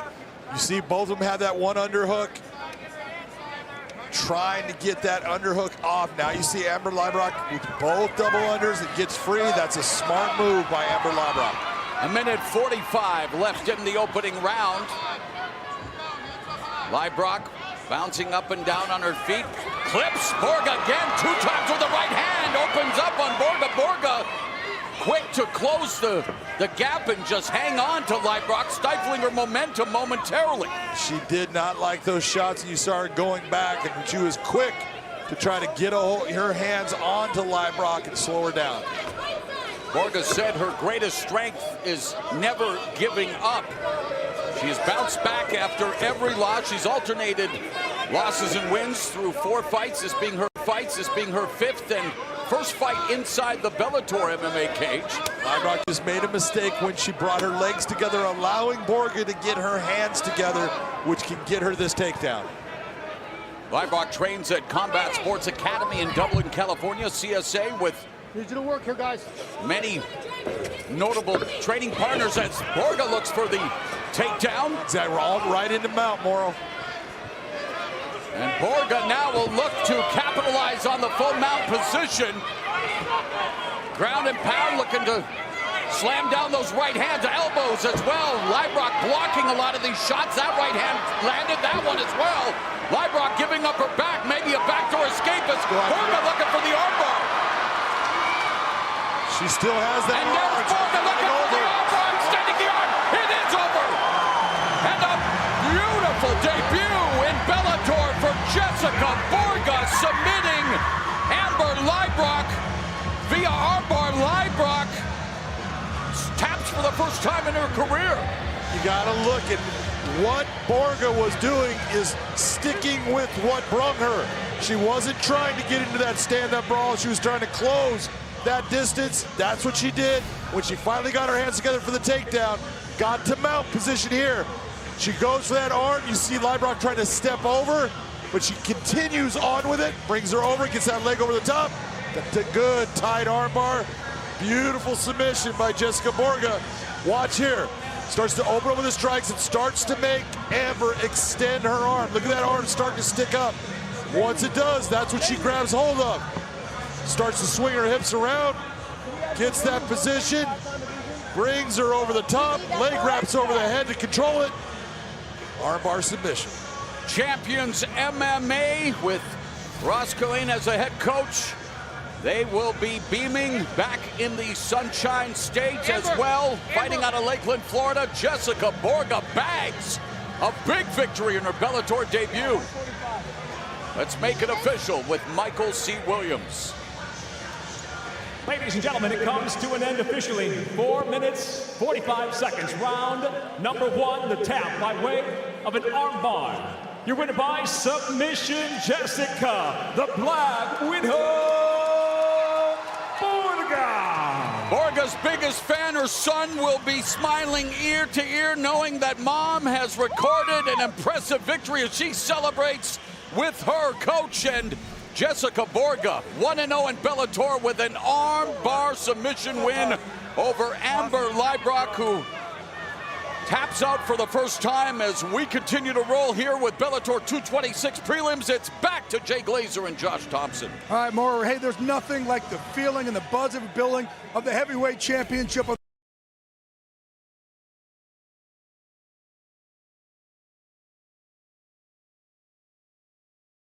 Won the heavyweight Grand Prix. He is our heavyweight champ, riding a 7-fight win streak. He faces off against the veteran Cheick Kongo, who's riding out an 8-fight win streak. But let's start with Ryan Bader, who right now is a very confident Ryan Bader. Different fighter than he was earlier in his career. Yeah, you actually, Jay, know him better than I do. So why don't you touch on him a little bit better than more I can? No, I mean, the thing with Bader back in the day is in the training room, he was unstoppable. He was ridiculous. On fight night, that changed a little bit. I think the nerves left, the experience went up, and then his confidence went through the ceiling. And once that happened, everything that we saw in the training room, you guys started seeing out here in the cage, and he started knocking out legends. You know what that's called, right? It's called maturity. So he's matured right in front of our very eyes inside that cage. The confidence obviously helps that maturity, but with big wins. And when he ended up winning the light heavyweight title, something that he just always wanted to do. When he got that, then he went on to the heavyweight Grand Prix and then started knocking guys out of the heavyweight Grand Prix, and then he gets to the end and fights Fedor. Probably someone that he looked up to his whole life, watched him fight, knocks him out quick with a beautiful left hook, finishes, walks away with the heavyweight Grand Prix title. How historic is that for him? How does that help your confidence? Hey, look, his weapon used to be that big right. Instead, he's using that looping lead left. That's a new weapon for him. Cheick Kongo, again, he's a veteran. He's riding an 8-fight win streak. What's he need to do tonight? Cheick just needs to keep doing what he's doing. He needs to stay off his back. That's the very first thing he needs to do is stay off his back with Ryan Bader. The second thing he needs to do is stick and move, use that inside leg kick to keep Ryan Bader off of his feet. So what I mean by that is Ryan Bader's gonna step in deep, try to get the double leg or get to the blast double, which he's very famous for, okay? And then he'll maybe switch to the single. But if Kongo keeps kicking that inside leg, that'll keep Bader from utilizing his power and that blast double to get in deep on the takedown. So you see here, he's working real well at turning and getting him off the fence. If he doesn't do that to Ryan Bader, it could be a short night for Cheick Kongo. What's been Cheick Kongo, the difference in him? Again, he's won 10 of his last 11, 8-fight win streak. What's been the difference in him over the last couple of years? Really, I think he finally was like, look, I need to just go out there and get the job done. He started finally knocking guys out and not taking them decisions. That was kind of holding him back. I think the criticism of the media and everyone else that was talking about him, saying that he was just basically taking people down and laying on them. Then when he finally realized, you know what, forget this, I'm gonna do me, and when he started doing that, he started fighting a lot more confidently, and he started knocking guys out. You know, look, and we go back to Ryan Bader here. I think Ryan Bader, like I said, he used to be tight when he went down the cage. Now, it's like he's having fun. It's like he deserves. I think he thinks, in his mind, I deserve to be out there, and I deserve to have that belt around my waist. I agree with you 100%. I mean, he's the light heavyweight champion, and now he's the heavyweight champion. But here's the thing. He was fighting guys from before. Matt Mitrio's not the best takedown defense, okay? Fedor, we can say a little old in the tooth, okay? But here's the thing, though, with him is that this is finally going to be the very first, heavyweight that right now is ready to fight and on a huge winning streak. So this is going to be the test for him. If he gets past this tonight, the sky's the limit. And not the easiest guy to take down in Cheick Kongo. All right, good job, Josh. Mauro, send it back to you, buddy. Let's fight, roll on. All right, Jay, from heavyweights, we now talk about the lightweights. Adam Piccolotti getting set to take on Jake Smith. You can see the records, 11-3 for Piccolotti, outstanding 7-2 for Jake Smith. Both in the prime of their careers. Heavy power by both guys. The wrestling and the jiu-jitsu are in the favor of Piccolotti. With the official introductions, here once again is Michael C. Williams. Bellator MMA prelim streaming live on Dazn. We now go to the lightweight division, set for 3 5-minute rounds. Introducing the blue corner at 5'9", weighing in 155.4 pounds. His professional record, 7 wins, just 2 defeats. Fighting out of Vancouver, Washington, Jake, the half-black Attack Smith.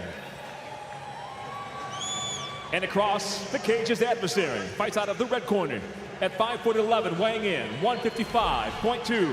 As a professional, 11 victories, just 3 losses. Fighting out of Half Moon Bay, California, presenting Adam the Bomb Piccolotti. In charge of the action, referee Josh Rosenthal. Well, Piccolotti may be the bomb, but it was Smith that detonated one against Cazzola. He did. That was that right hand by Jake Smith.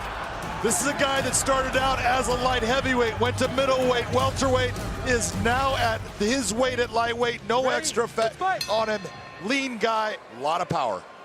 The bell in round number 1, Adam Piccolotti, who is 7-3 in the Bellator cage with 4 submissions in the red gloves. And Jake Smith, 5 of his 7 wins via form of knockout, including his lone bout in Bellator, as we just saw. And he comes out, double pumps the jab, blocks that head kick by Piccolotti. Piccolotti whips that low kick to the inner thigh of the lead leg of Smith.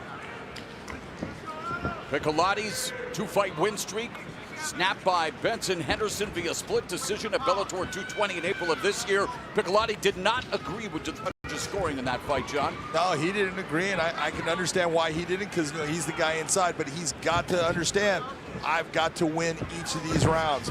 I can't just do well in certain moments. I've got to do well throughout the fight. He had his moments. He was dominating Benson, and he had his moments where it was tough. Right hand clips Piccolotti from Smith, and Smith actually doing very well here in the first round, looking to establish the jab. This is the one thing that when we watch Jake Smith, he's very calm in the fight. He's very calculated. He doesn't take a lot of big chances, but when he decides to unload, he has got power in both hands. And again bothers Piccolotti and whipping that right hand. 3 of Smith's previous 4 wins have come via first round knockout, and he is hunting for that here with a minute and a half gone in the opening round as Piccolotti changes levels. Takedown defended by Smith, who's backed up into the fence. And it's nice that Piccolotti went for this clinch, going for the takedown, but it's telling you a little bit about, man, this guy just hit me a couple times and he hit me solid. He's got some power. I think I want to try to get this fight into a range where he can't hurt me the same. Smith representing American top team Portland with Fabiano Scherner, Ed Herman amongst his trainers. He's also trained with none other than Chael P. Sonnen. You can't blame him for that. One other thing, when you look at Smith's legs, he is naked shot, and defended well by Smith. Very strong in the legs. He's not a guy that you're going to just by the legs. Tenacity, perseverance by Piccolotti, securing a big slam takedown. This is where Piccolotti becomes very dominant. He has got good wrestling, but his jiu-jitsu is outstanding. And he understands positioning, when to apply pressure and when to go for that submission. You're watching lightweight action, of course. Another Bellator simultaneous 2-division champ, Patricio Pitbull, beating Michael Chandler to become lightweight champion, but he is putting the featherweight crown on the line in the Featherweight World Grand Prix. He'll defend it against Juan Archuleta later this month in Los Angeles. The tournament gets underway with 4 first-round matchups coming up at 10 o'clock Eastern, 7 Pacific, here on Dazn, live from San Jose, California. Piccolotti looking to deliver some ground and pound on Smith. You can see Smith trying to utilize a knee shield inside, trying to create that space and that pressure. And Piccolotti just keeping that head pressure down and picking his shots. Piccolotti also attempting to use that left knee to neutralize the right arm of Smith, and Smith now working his way back up to his feet. But you see Piccolotti with his hands closed. Dumped on the canvas. Smith trying to go for a switch here, putting pressure down on the right shoulder of Piccolotti. Piccolotti, a BJJ black belt. 4 of his 5 submission wins have come via rear naked choke. The other one by neck crank as he again sticks to Smith. What you're seeing out of Piccolotti right now, notice that his hands were always staying together. He was not nice knee inside. Nice knee as he gets back up to his feet. Smith bobbing and weaving. Push kick from Piccolotti, gauging the distance before maybe attempting an explosive attack. Final minute of the first.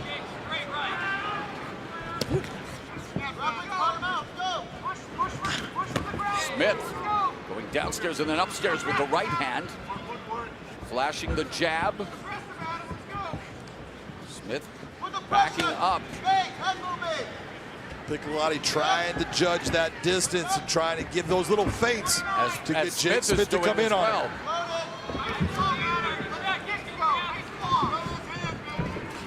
Head kick by Piccolotti, misses with the front kick, but lands that left cross. Very nice, straight left.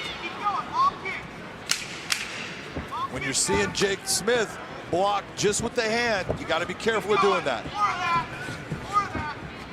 Eventful first round here between Piccolotti and Smith. How do you score it on your unofficial scorecard? You know, that was a good round for both guys, but when you're looking at exactly what occurred throughout the fight, who landed the best shots, who was the one that was putting the fight where they wanted, I give it to Adam Piccolotti, 10-9. Breathe. Keep taking this guy down, okay? But let your stuff go on the feet so you hide it. But you know what you need to do. Put him on the mat. Okay. When he's in the ground, you have to progress a little bit more. Stabilize the position, okay? Get him stuck and make him feel your weight, okay? Put the pressure on him. What you got, Coach? He's looking to load the hook to the cross or the cross to the hook. Your long weapons are keeping him at bay. Any grappling is tiring up his upper body.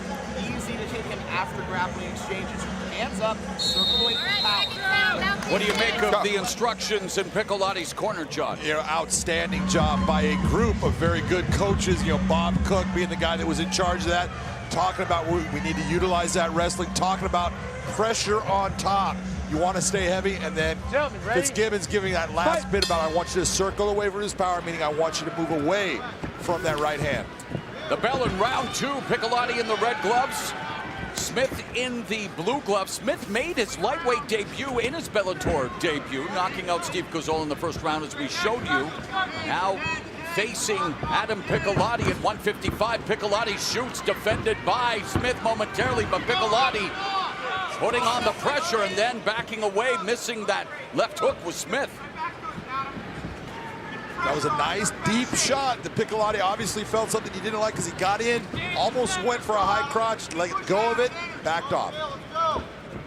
Smith hasn't fought since January of 2018 because he suffered an injury to his hip.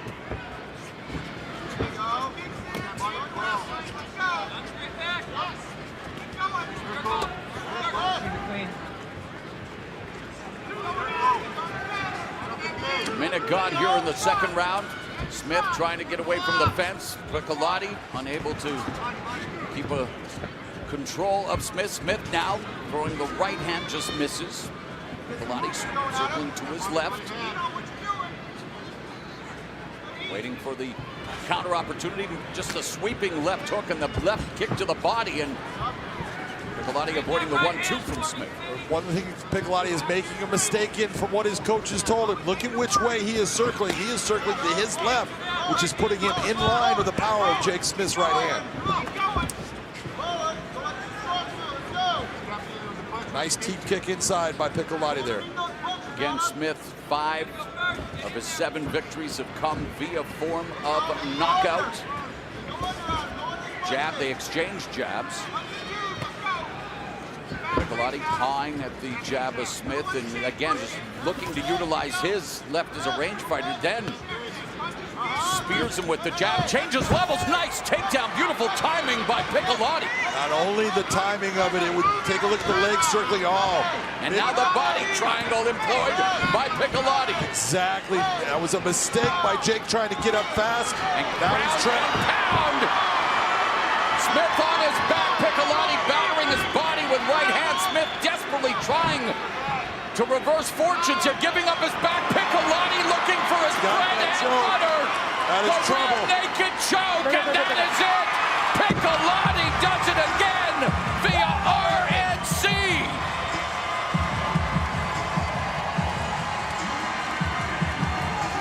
That is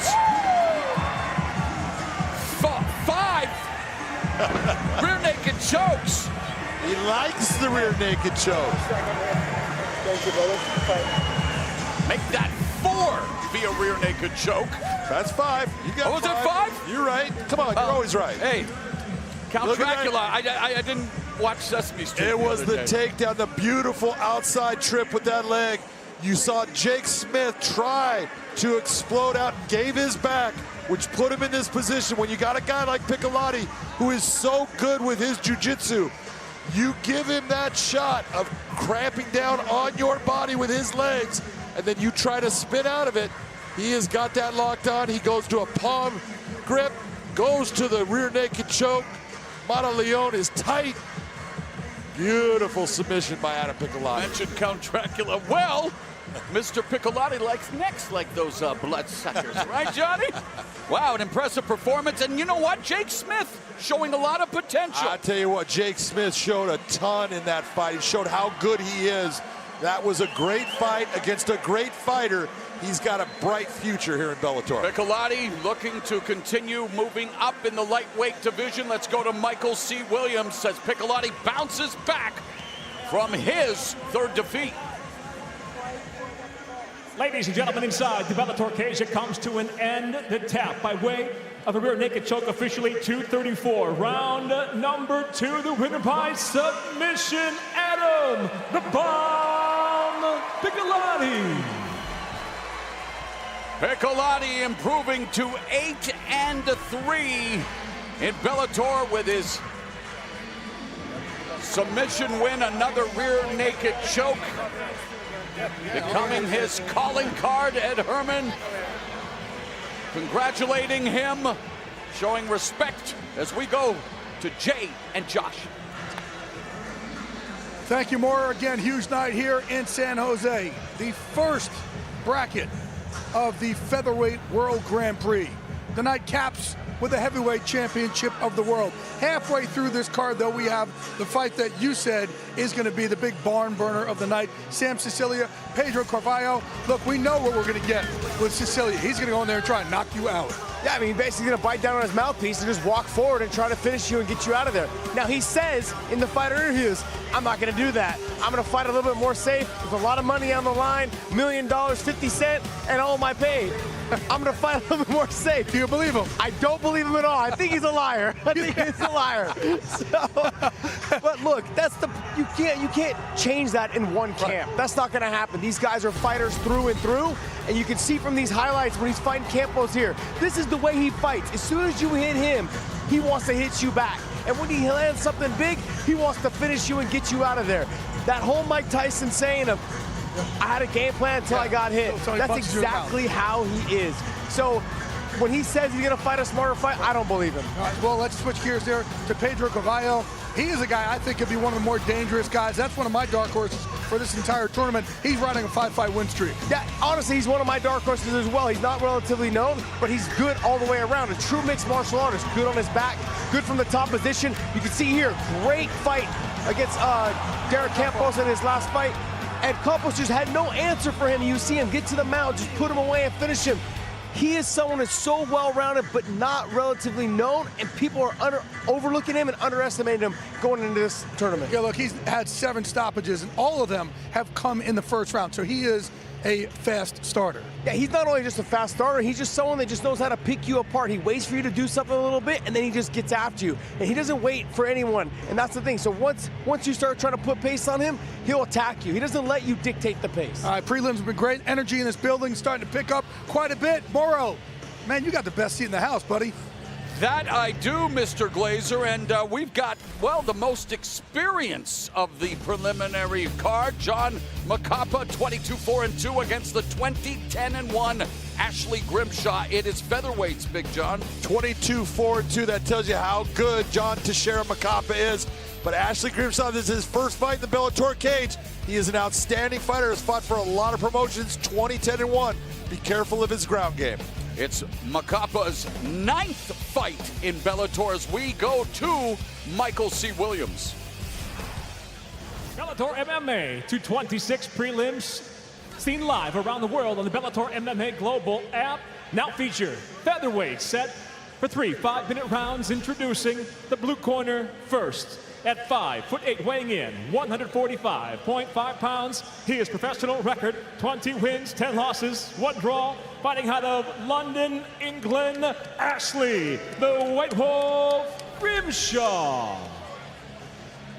And across the cage, his adversary fighting out of the red corner at 5'7", weighing in 145.6. The veteran professional brings 22 victories, 4 defeats, 2 draws, hailing from Macapa, Amapa, Brazil, introducing John Macapa. In charge of the action, referee Frank Trigg. Twinkle Toes Frank Trigg will be the third man in the ring for this featherweight fight, and plenty of experience on display. But as you mentioned, John, Grimshaw's first fight in Bellator. Ready? Fight!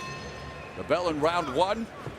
John Macapa in the red gloves, Ashley Grimshaw sporting the blue gloves. Grimshaw fighting out of a southpaw stance, riding a 4-fight streak as he fights for the first time in Bellator. Macapa, well, he's coming off a victory over Kevin Kroom at Bellator 218 in March of this year. That snapped a 3-fight losing streak. Yeah, he had a stretch there where he's having problems, and he got knocked out by A.J. McKee. That was his only time that he has ever been knocked out, but he is a very, very durable and tough stand-up fighter. He's got a Brazilian Jiu-Jitsu black belt.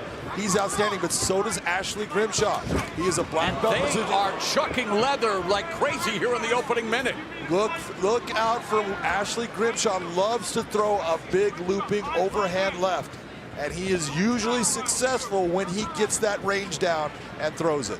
Conversely, Macapa has 10 submission wins out of his 22 victories. Grimshaw, 10 knockouts, but also 8 submissions. Macapa has 4 knockouts. So these guys, again, with the amount of experience, John, they are well-rounded mixed martial artists, and they look to serve up every wrinkle, every nuance of mixed martial arts. No doubt about it, Moore. You called it exactly right. Both of these guys have a ton of experience, and they are both big time. And they're big time leather. There you go.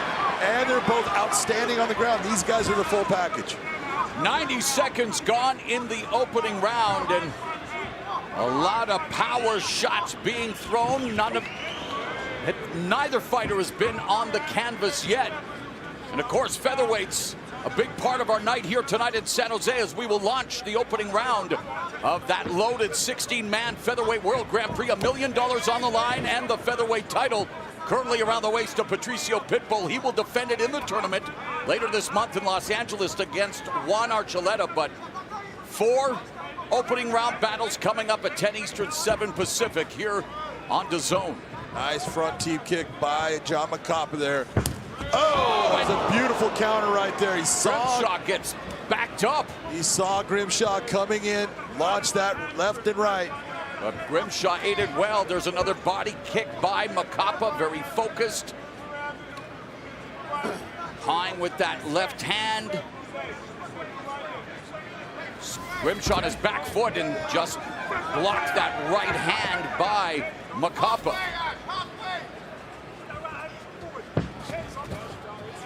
You got to take a look at the record of John Macapa. 22-4 at featherweight, and he's not in that tournament. That tells you what kind of killers are there. Oh, right uppercut on the inside by Grimshaw, but then got countered with a right hand from Macapa as Grimshaw was retreating. There's a teep by Macapa, followed by a grazing right hand across the face of Ashley Grimshaw, fighting out of Great Britain top team. And you know, we've seen a lot of leather chucked. Well, his trainer, Brad Pickett, knows all about those heavy shots known as one punch. And Grimshaw again gets tagged, but he's still standing. There's a flying knee strike by Macapa, and Grimshaw's feet. Macapa is really in the zone right now with his striking. He is understanding the range. He is seeing the attacks when Ashley Grimshaw comes forward, and he is countering beautifully. And Macapa definitely scoring with these blows. Under a minute and a half left in the opening round, but Grimshaw able to absorb those shots, including a flying knee by Macapa. Head kick and Grimshaw coming forward.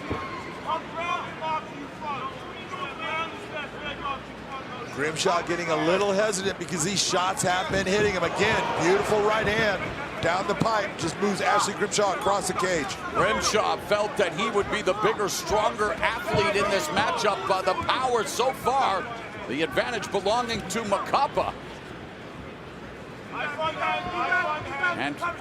And Grimshaw momentarily circling to his left into the power alley of Macapa. Grimshaw needs to be very careful of blocking just with one hand when that kick comes up towards the head. Final 30 seconds of the first round. Featherweight action between Macapa going again with that flying knee again, catching Grimshaw, but Grimshaw biting down and throwing punches of his own. They don't land, but oh, and again gets his jaw jacked, and boy, can he take a shot. He has got a beard. He is absorbing a lot of punishment, though, and you can only do that for so long, no matter how tough you are. Stop. What a round. What a round. Both guys going after it. Ashton Grimshaw's got a cut over his eye. Last time Grimshaw was knocked out was way back in September of 2015. Again, riding a 4-fight winning streak. That's Grimshaw coming in for that kick. You see that Macapa countering that, putting him back. Look at the right hand. Just touches right over. More off balance as far as the shot hit. Wasn't gonna knock him down, but you can see the damage to that left eye up on top of that eyebrow. That is a big cut. And the cut man earning his keep tonight. Wow. They're gonna seal that thing if they can. Wow, that's a nasty gash over that left eye. It's got a second eyebrow. That thing is starting to wink at you, Morrow. Well, Grimshaw just double tough already here in the opening round. His first fight in the United States. The London native who's fought in India, China, Italy, and Finland. Thrilled to be here. Maybe not so thrilled with the way that first round turned out, John, after one on your unofficial scorecard. No doubt about it. John Macapa's got that round 10-9. And as always, why do you choose that round? Look at who landed the big shots, who did the most damage. It's clear. I hope so. Thank you for pointing that out. Always comes with a disclaimer. 30 seconds of the second round, and Grimshaw pawing the jab out.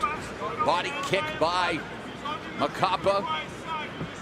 Grimshaw is going to have to figure out a way to close that distance without leaving his chin out and there. Grimshaw finally gets knocked down with the right hand, followed by the left ground and pound by Macapa.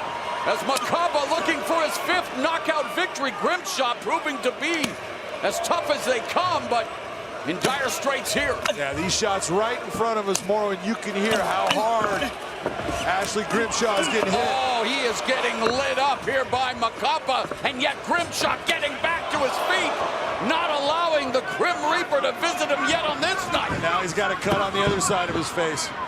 And Grimshaw continues to get tagged by Macapa.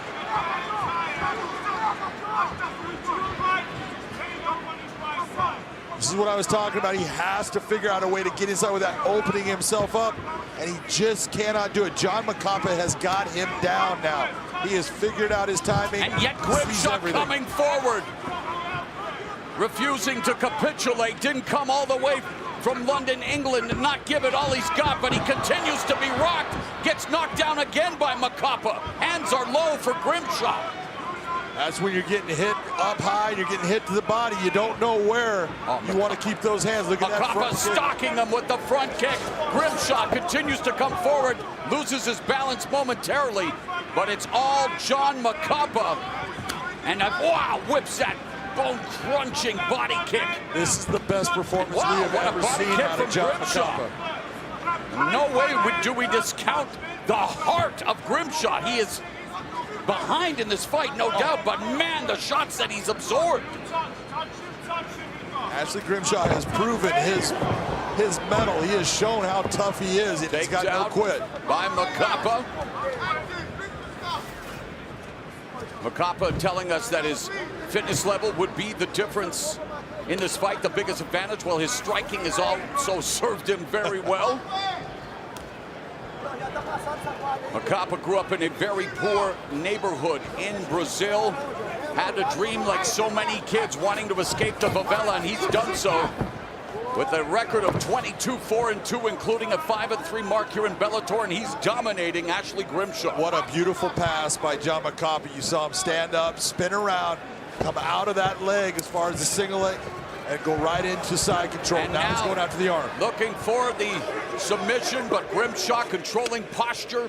1 minute and 45 seconds left here in the second stanza of this featherweight contest. And again, featherweights will be in full effect as we kick off the Featherweight World Grand Prix later tonight here on DAZN. But man, John Macapa utilizing his skill set, wanting to continue to make his mark at 145. Good composure by Ashley Grimshaw, getting himself back to the half guard, trying to control posture on John Macapa.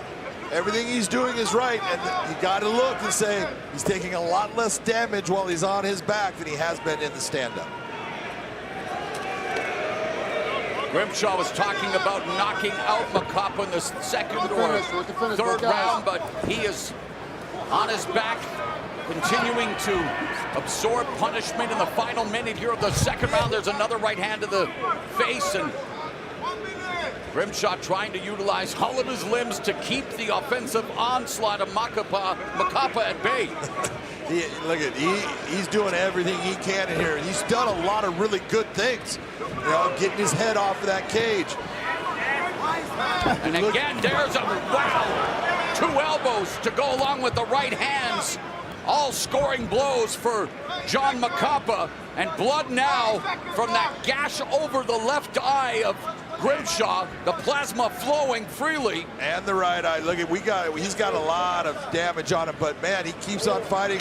Boy, does he ever. Macapa is just showing that he is on tonight. Macapa mauling Ashley Grimshaw, and yet nothing for respect for Grimshaw for the amount of punishment he has taken. I mean, the picture says more than 1,000 words. Yeah, well, I think you're going to see the referee bringing in the ringside physician here, having him take a look at Ashley Grimshaw, because it's not only that Ashley Grimshaw has taken a lot of shots. In fact, that's what's happening right now. Maybe 1,000 cuts. He's becoming exhausted. Another form of damage in our sport. And this will test your mental fortitude, John. It does.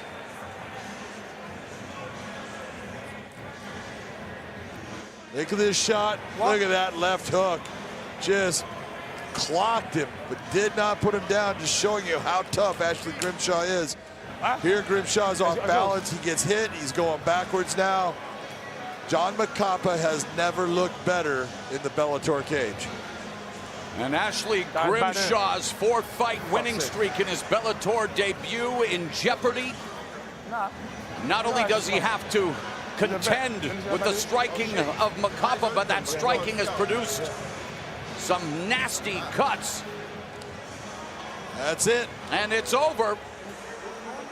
And again, looking at Ashley Grimshaw, not surprised that they would stop the fight as John Macapa improves to 6-3 in Bellator, records his 5th victory via form of knockout.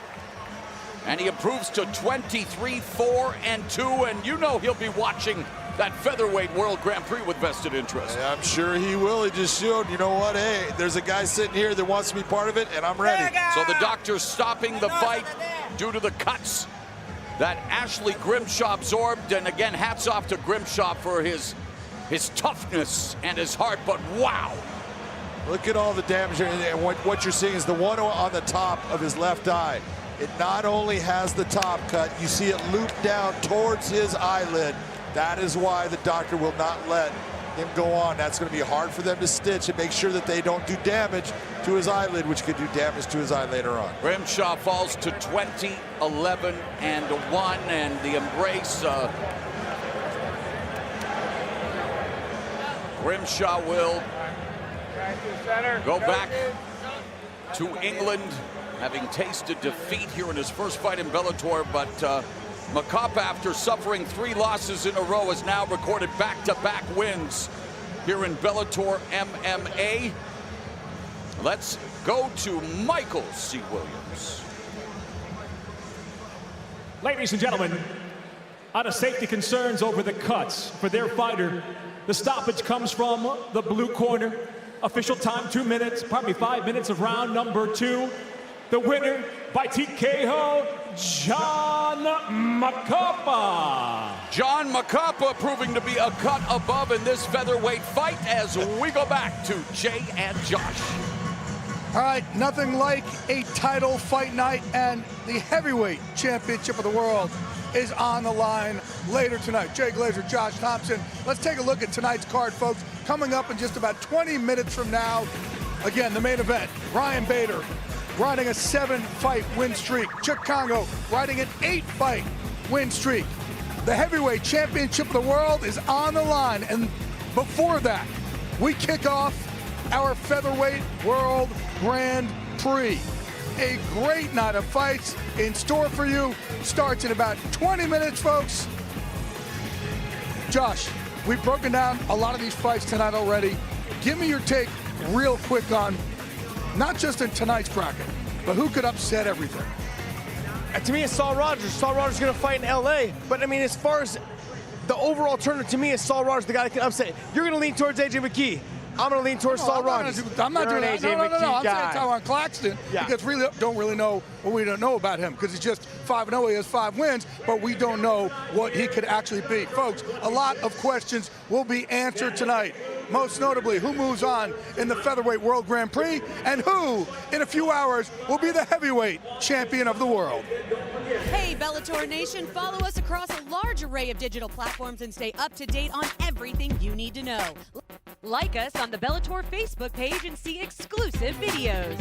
Follow us and get instant updates on Twitter at Bellator MMA and get a chance to have your tweet live on Paramount Network. See amazing pictures on Instagram at Bellator MMA. Follow us on Snapchat at Bellator Nation for exclusive behind-the-scenes photos, videos, and fighter takeovers. Join Bellator Nation today. Introducing Ryan Bader.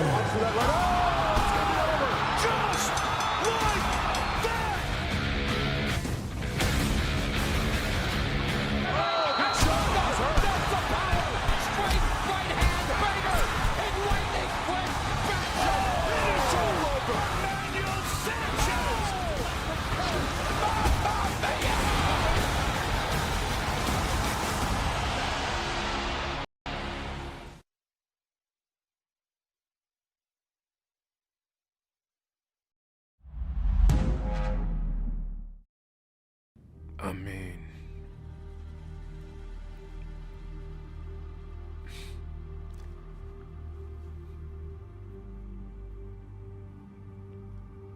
yeah, it's scary. I could have lost my life. I could have caused somebody else to lose their life. I could have. I'm sorry, yo. It's just whatever, man. It's just rough. It was rough. You know, it was rough for me. It was rough for people around me. It was rough for family members, friends, teammates, coaches. It was just rough, scary.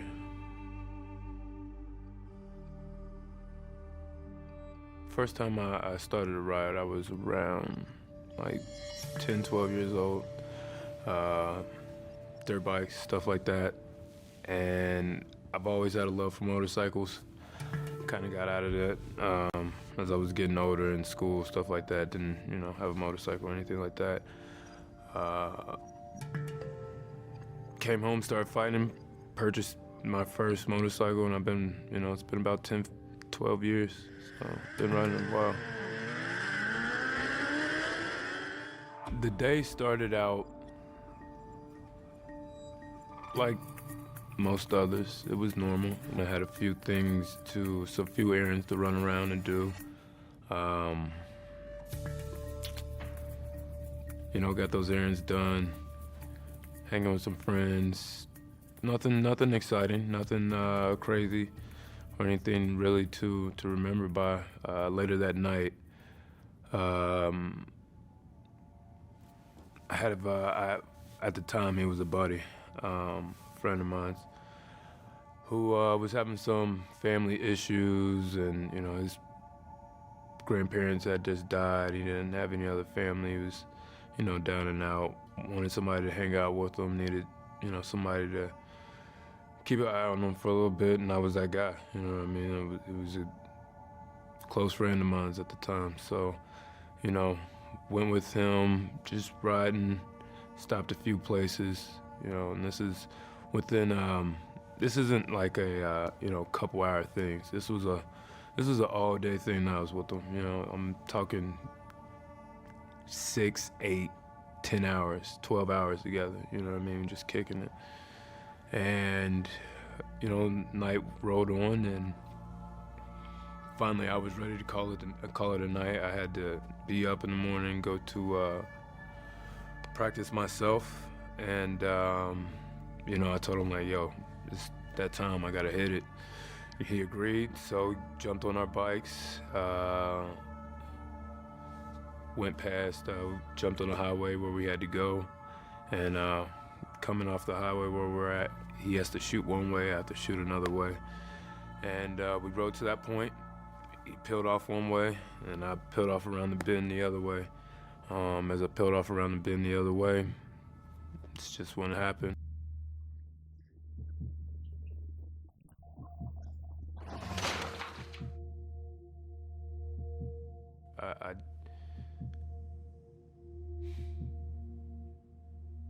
I haven't really had to be thinking about this deep since like the accident. So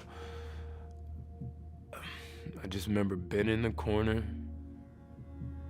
and initially I thought, you know, there was someone to my left, but I don't know. I don't remember hitting. I don't remember exactly what happened. Just hit the guardrail, and boom, hit the guardrail. Didn't slide. I was just stuck up under the guardrail. So first people that were there was I believe it was like a truck or something. Guy helped me out, pulled me out. Couldn't really do much. Called the ambulance. They got there, carted me in, got me to the emergency room, and from there, that's when real hell broke loose. It was pandemonium, man. You know, I had, on one hand, you know, I was injured, but I didn't know if anyone knew where I was or, you know, what was going on. And at the same time, from what I was told, I don't really remember, but I was, I guess, trying to fight I don't know if I was getting into it with a police officer that had helped me in, or if I was getting into it with like ER staff or what. Either way, I wasn't comfortable. I was just like, you know, freaking out. Finally, some family and friends got there. They found out what happened. Everybody calmed me down, and they went immediately into, yo, we need to prep you for, you know, emergency surgery. I told them that wasn't good for me, wasn't gonna go. I had to talk to my physicians, and that's how I got here. You know, I reached out to people I've been working with for years, and they jetted down there and didn't leave my side. So, you know, they helped me through a lot of this. The actual injuries I had sustained was a central cord contusion injury that shut my body down from, you know, shoulders down. And then slowly it started to come back after days and weeks and months. And so, you know what? I'm gonna say this, and I'm 100% honest with this. Everybody wants me to be this spokesman for like coming back, hard work, overcoming, and all that shit. And I think really what my message from this was just trust and loyalty. You know, you have to believe in the ones that believe in you. You know what I mean? And if it wasn't for the people that was around me, I wouldn't be here today. So, I don't think it, you know, getting up and retrying is just self-preservation. Everyone's gonna do that. Most people are gonna do, you know, most people that want to get better. But the biggest thing for me was just the people that were around, the people that were around when it happened, the people that were around that helped me get through recovery, helped me get back to training, you know, helped me live in general, you know, gave a fuck about me, period. So that's the lesson I took away from. I don't think there was ever a moment where I said it was too hard, I won't get back, but there was plenty of moments where I was just, this is just too hard, let's try something different. But I don't think it was something that was gonna stop me, you know. Like I said, I don't think I was ever thinking I wasn't gonna do it, you know what I mean? I just didn't know how long or when, you know. Initially it was like, yeah, you may be back in a year. If you get back, it might be year and a half. And so my goal was, fuck it, let's get back in 6 months, you know what I mean? And when 6 came, I was way better than where I thought I was, which should be, and what other people thought I'd be. So I'm like, all right, boom, end of the year. End of the year, I'm fighting. I worked my ass off, and no, at the end of the year I wasn't fighting, but I was closer to that goal. So I have visualized it a lot, and I've gotten different outcomes. Crying, happy, excited, nervous, you know. There's tons of emotions that go with this, but scared isn't one, and backing down isn't one. So anything outside of that, I'm game for. You know, I didn't come this far to lose a fight, you know what I mean, and be done. That's not what I got here for. Emotions at an all-time high. Daniel Straus returning to the Bellator cage. And he has been there, and he said, I am a total. He just got rocked. Big shot from Straus. Looking for the finish right here, right now. He needs to be very careful. He's in trouble with that jaw. It is all over! Just like that! Daniel Straus! My goal is to win my belt back and claim my title, keep my title.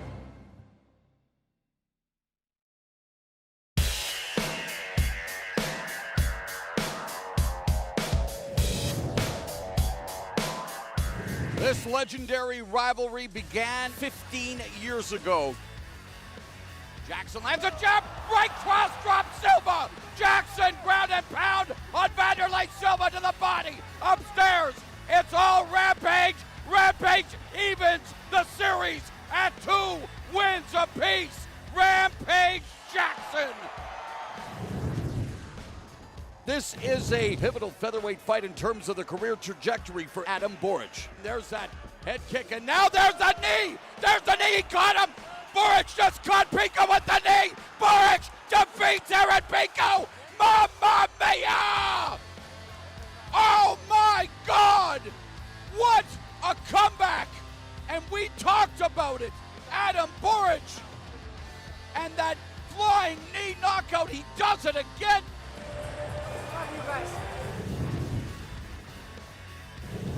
And Gracie looking for that Mataleon, the line kill, that rear naked choke, but hand grappling by Ruth.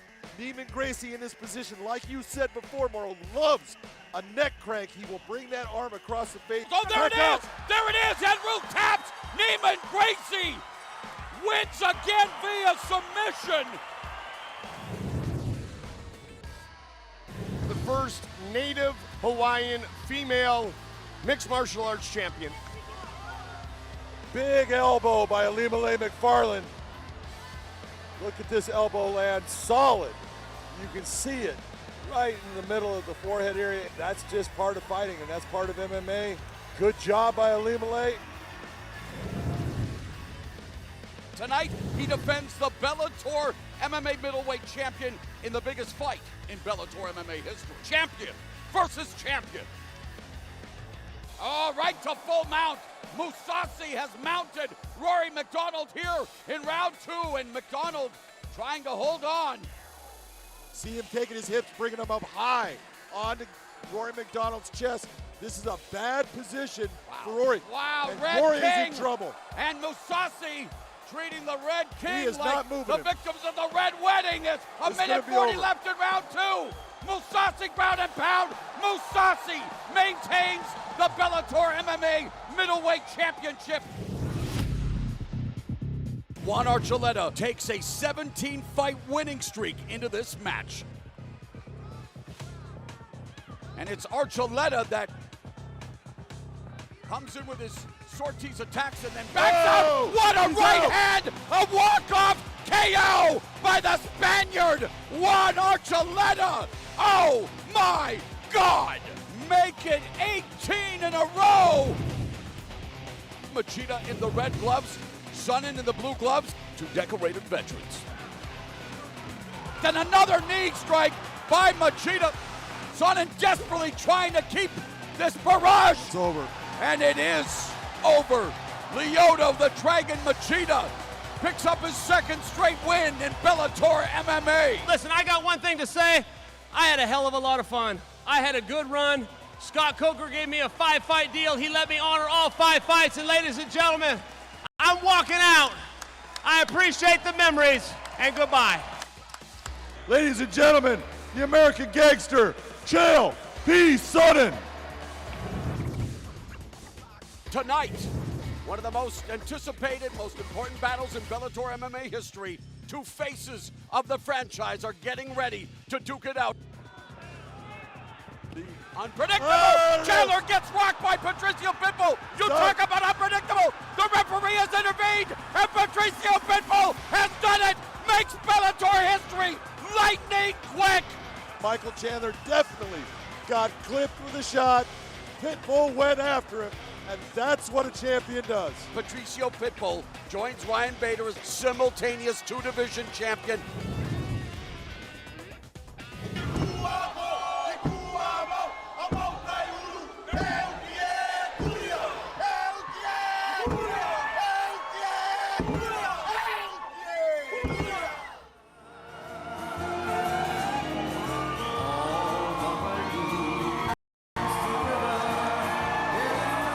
Alima Lay McFarland in front of her adoring fans, returning as the undefeated and inaugural Bellator flyweight champion. In the hard bar now, she's got a triangle on the turtle, and it's McFarland delivering strikes. The more that you see McFarland extend her hips in this, the better off it's going to be for her. Do not let Valerie collapse your hips. Beautiful job. There it is. There it is. Let the luau begin. Alima Lay McFarland returns to Hawaii and defends the flyweight championship in style. It's the first semifinal matchup in the welterweight world Grand Prix. He is one of the least appreciated superstar fighters there is. Oh, and there's, oh, what a shot by Lima! Mamma mia! Douglas Lima has just defeated Michael Venom Page in impressive fashion. A breathtaking performance, and what a night of fights live on Dazn.